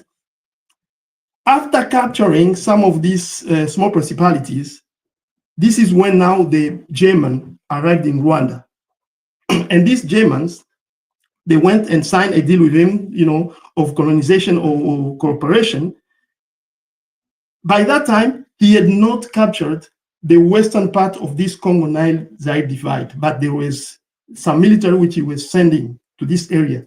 In this part of Congo, which today you call eastern part of Congo, there was also some other kingdom, the kingdom of Baounde, the kingdom of Lakebashi, there is Bafuliru, Bavira, and stuff. There was no Rwandan in this area. Before the 1890, there was no Rwandan. Actually, even this area of Rwanda, which today they call it Western Province, like the area called today Gisenyi, that used to be a land of people which you can find today in Congo called Bahunde. Even that name, Gisenyi, is a is a corruption in Kinyarwanda of Kihunde name, which means Kisenyi, which means the area where to find the firewoods. The area today called Ruhengeri, in Kihunde, they used to call it Luhengere, Nyondo, the same way. But now, when this King Rwabugiri has attacked this area, some people, these people, because they had relatives in the side of Congo, they moved that side. To the north, of course, that's how the conquest went. There is even if you read the book Kings and Clan by David Newberry, you'll find that there is even the area of Ruhengeri that was conquered with the help of Belgium. And some area was even conquered by the help of German. So when Rwanda say that, there is a part in Eastern Congo which used to belong to Rwanda, that's a total lie. Yeah, For example, let me just say this about the way we tend to treat tribes in Africa. That is a problem. This is why Europeans do very well. They are today. I'm quite surprised that I'm even saying it, that they are the most united group in the world. The Europeans are the most united group all over the world. The reason why is because they know how to navigate identity. We as a people, we struggle with that because we have a tribe. We forget that a nation is just a different form of identity too, and we don't know how to operate with a national identity enough. It's like, you are a father, you are a son, you are a husband, you are a teacher, we have multiple identities. And I think many Africans, we are a little bit somewhat retarded when we deal with identity. But Europeans seem to understand it instinctively, maybe because of their history. They fought each other so much that they realized that, yeah, we get it. We hate each other here, but we know when we should work together. We as a people, we struggle to know when we should work together. Even if, let's say, Rwandans are in Congo, what they should be doing is make sure Congo does well too. Yes. If Congo does well, they too will do better. Yes. You see what I mean? That's so in other words, you have to learn how to operate on a national level without allowing your tribal identity to poison it. Yes. And this is a problem for our people, and they need to seriously learn how to manage that, because this is one of our biggest weakness. If I can add, and that's what Congolese were thinking, because do you see all these tribes, 415 Congo, we've never had wars among ourselves. No, we united, we want to live together. But in the 1890 now, our brothers from Rwanda start moving in Congo, no problem.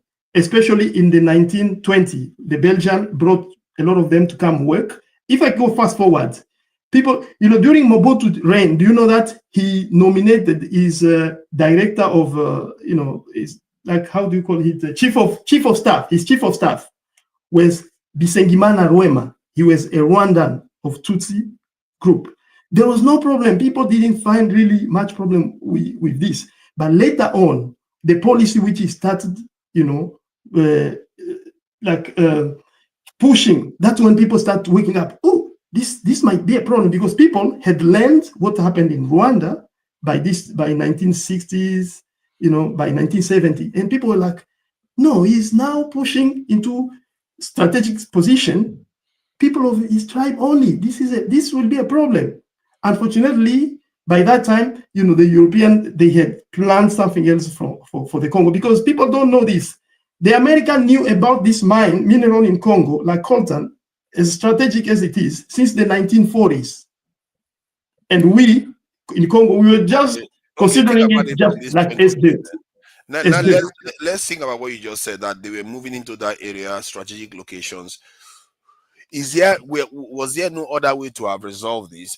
Because I think, they say in our culture that, I think, lizard, a house has to have a crack before a lizard can grow through it.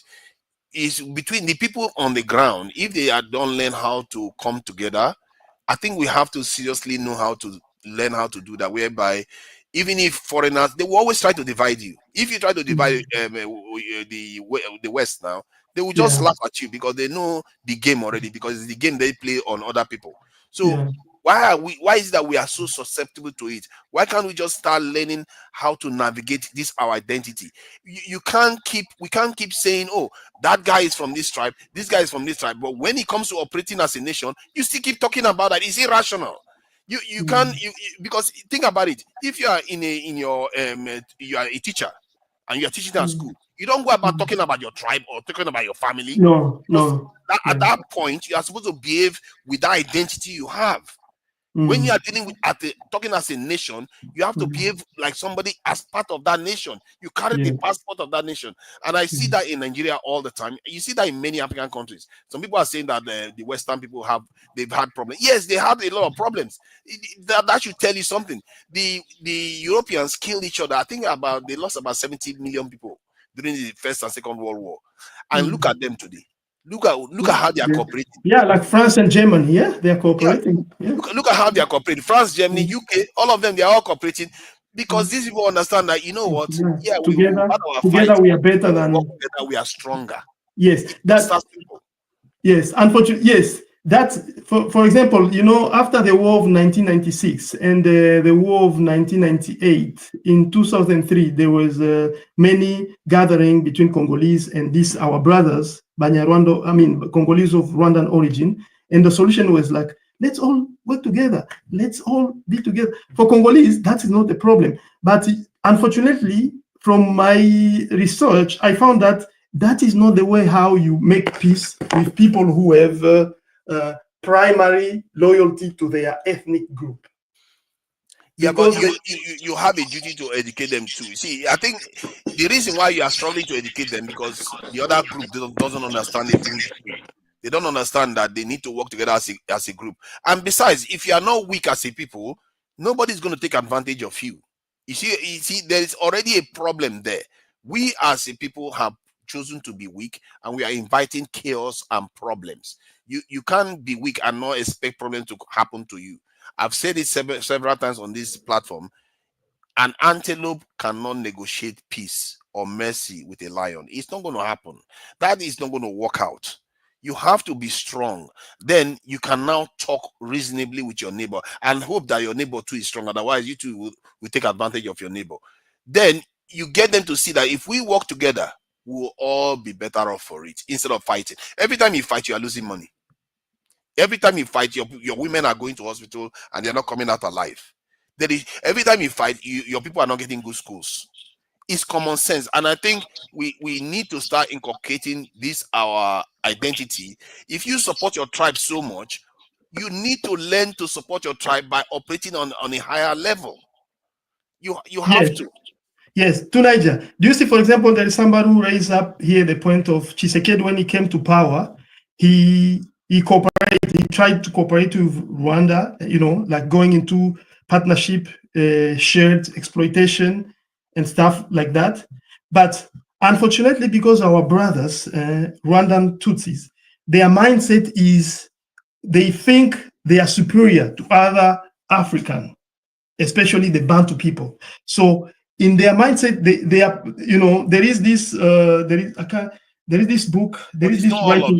Is it all of them that believe that? No, I cannot say all of them, but mainly they are, I would say most of them, and especially they are political, military leaders and economic leaders. This is what they believe. Because you know what? There is this book, which was Rwandan history, something I'll put it in the chat. This is a thing which the European colonizer taught them, and they took it as being truth.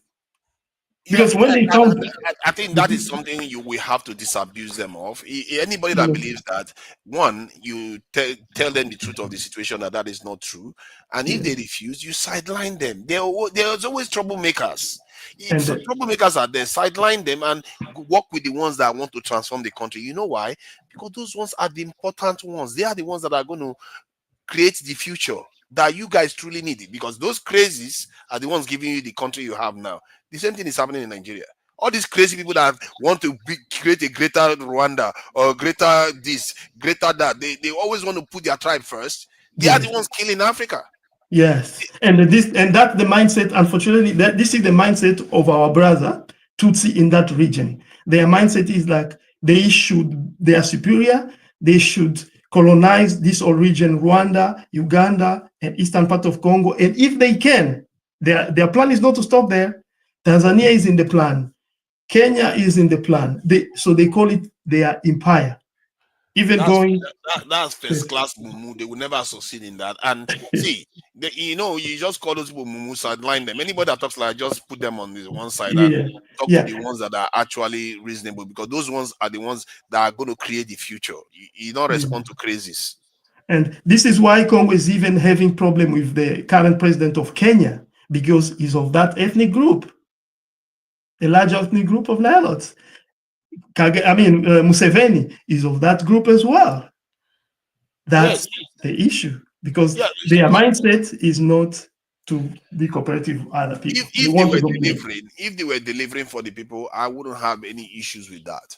If the people that are ruling right now, the way you disempower them is to let the people see, look at what they've turned us into. They've turned us to beggars. Look at this. You just remove, because one thing about you have to understand is that you can't generalize the people. Yes, some of them believe in all this nonsense, but in the truth is that it's not true. And in the end, they too need to deliver for the people. Whoever is claiming whatever they want to be, if you don't deliver for the people are going to throw you out. Even their own people are going to throw you out. One of the things I find in Nigeria is that if you keep accusing the people generally of something, what you are doing is that the good ones, the ones that will share your own opinion even, you are forcing them to run to those people, because now you're already painting all of them as enemies. You are pushing them away and forcing them to join those people that believe in those things. In other words, you're empowering that stuff, really. What you want to do is you separate those people from them, because you have to. You don't have a choice. If your country is going to succeed, you have to defeat these people. Yes. These people are going to kill us all.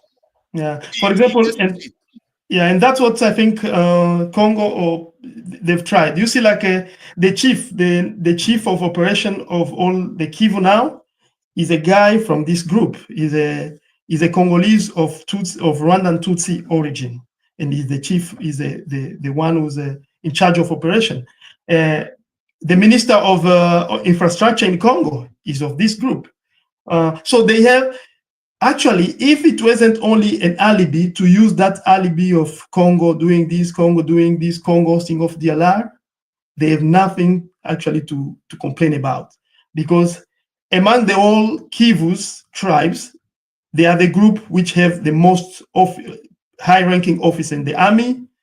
They are the most high-ranking, officer in the government, but still, because there is this group, there is, in that larger social group, there is this group which believe they should colonize.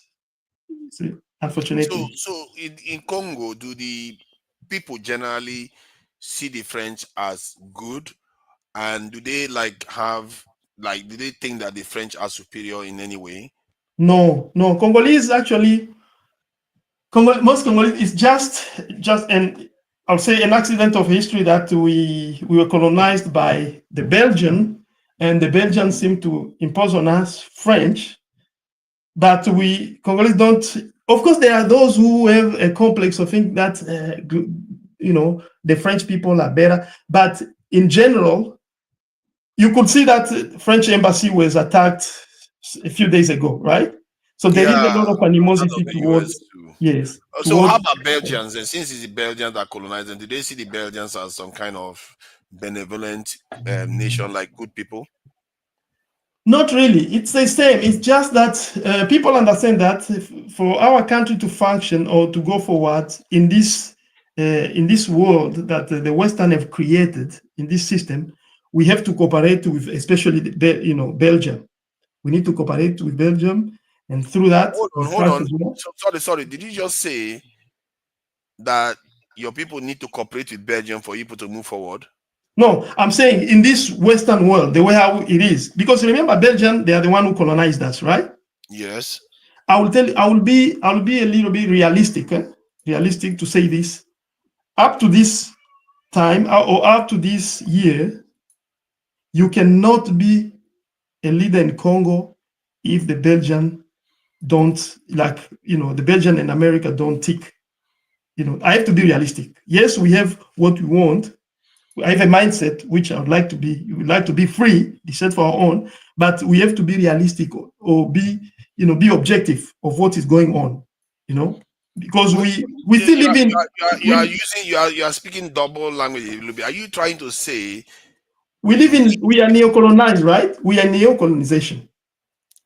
So okay, you are telling me, from what I'm gathering from what you are saying, that the current state in your country is that people have the mindset that without Belgium, people don't have that mindset. People don't have the mindset. But those who are the leader, but the political class, they know that it's a reality. But how do you know it's a reality? Not all nations are like that. Yes, not all nations are like that, but it's a reality because a lot of leaders have tried to get away with this. It doesn't work. That is a good point you just made. What makes you think if a leader tries to do something and they fail, that movement should stop? No, it doesn't. I didn't say that it stopped. Yeah, my point is that you are saying it's a reality. It should never be a reality. The only time it's a reality is when you give up. You see what I mean? Yes, you can't say that is your reality. It can never be, because if you accept it, that is the way it should be, then you are not going to seek other ways out. Like, there are other alternatives in the world right now. Yes, there is Russia, there is China, there are other groupings. Yeah. And even within the Europeans, there are different groupings within the Europeans that you could work with to change your fate. Sometimes if you don't have what you want, you can cooperate so as to be a little bit armed and then get what you want, right? You can sometimes use, but not when what you are trying to cooperate for is actually undermining your people further. You see, the thing is that like China now, when they were going through a tough time, when the Mao Zedong went to Khrushchev and demanded that they give him the nuclear technology and ballistic missile technology, he wasn't playing around. He meant business. He wanted his people to survive. So if our people, when they want to do the same thing, they should not play around too. Because if you want to cooperate with the West, why cooperate with them for something that is not going to help your people? What is the point? You want to kill your people. Because if you go and trade with them, say, because it's reality. So, because it's reality, do you know what that reality means? It means that you are waiting for your enemy to fall and die. The enemy will never fall and die. They will only get stronger and they will come and finish the job. So why would you surrender? That it doesn't make sense. And our leaders don't think too far. They always think, let me just offend them because it's reality. I'm going to die. You are going to die anyway.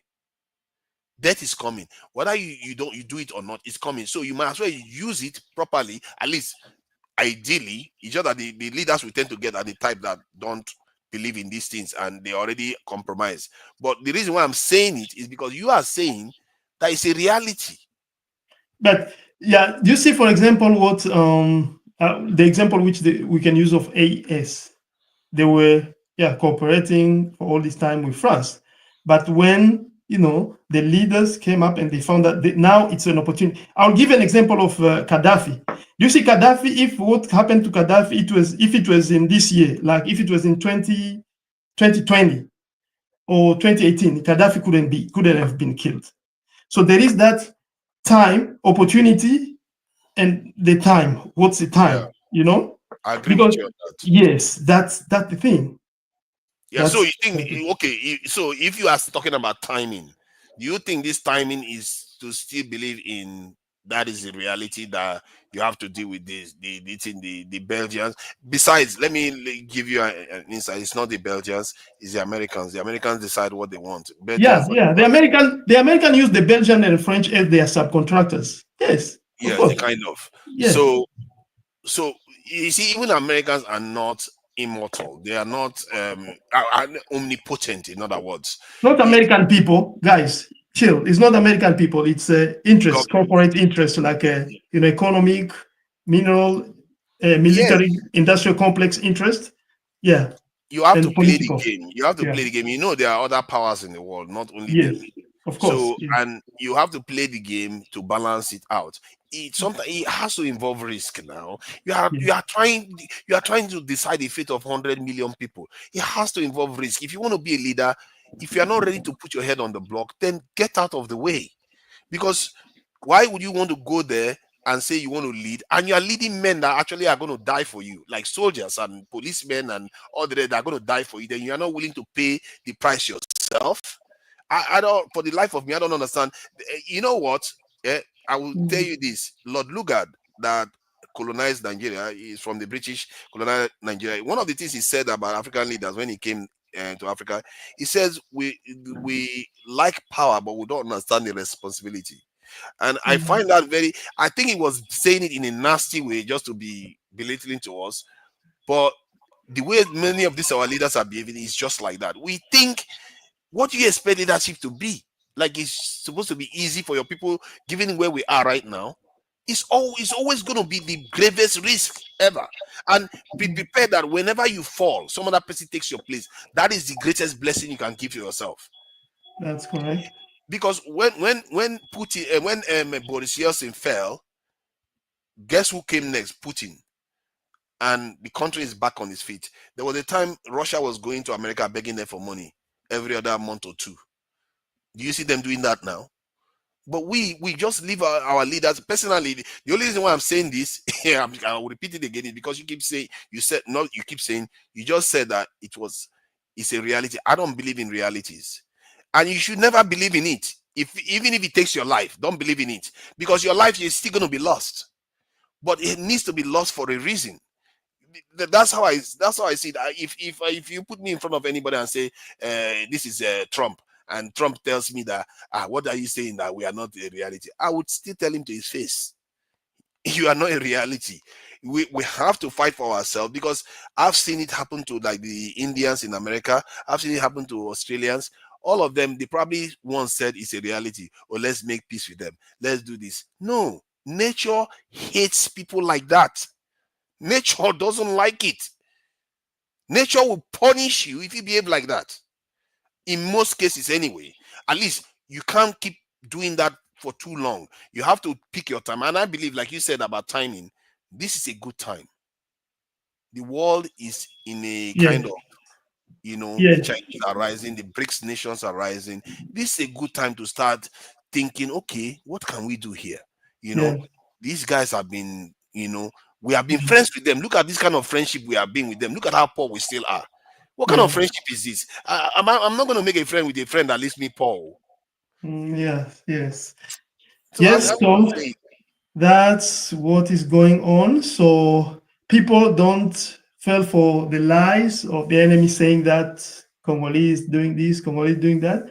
M23 is actually Rwandan special forces, trying to just cut off a side of Congo so as for exploitation, or to corner Congo into getting mine cheaper for the Western world, and Rwandan occupying that land of Kivu, which historically is not the land of our brothers Banyarwanda Tutsi. But of course, there are Banyarwanda Tutsi who migrate to Congo, were born in Congo, they are entitled to Congolese nationality, and they are in the army, they're in the government, they are business people, they are all over, and they are not really in danger. Of course, when there is war, when things like this, a group which is on tribal or ethnic, ethnic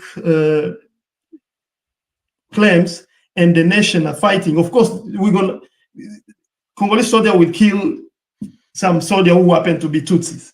Then they will propagate that as, oh, Congolese are killing Tutsi, or there is FDLR killing Tutsi, but in reality, it's not true. It's an alibi. Hey, guys, we have to close out. Yes. Everyone, thank you so much for joining. Like, share, subscribe. Until next time, family. Dynasty Mirror Search for Huru. Peace.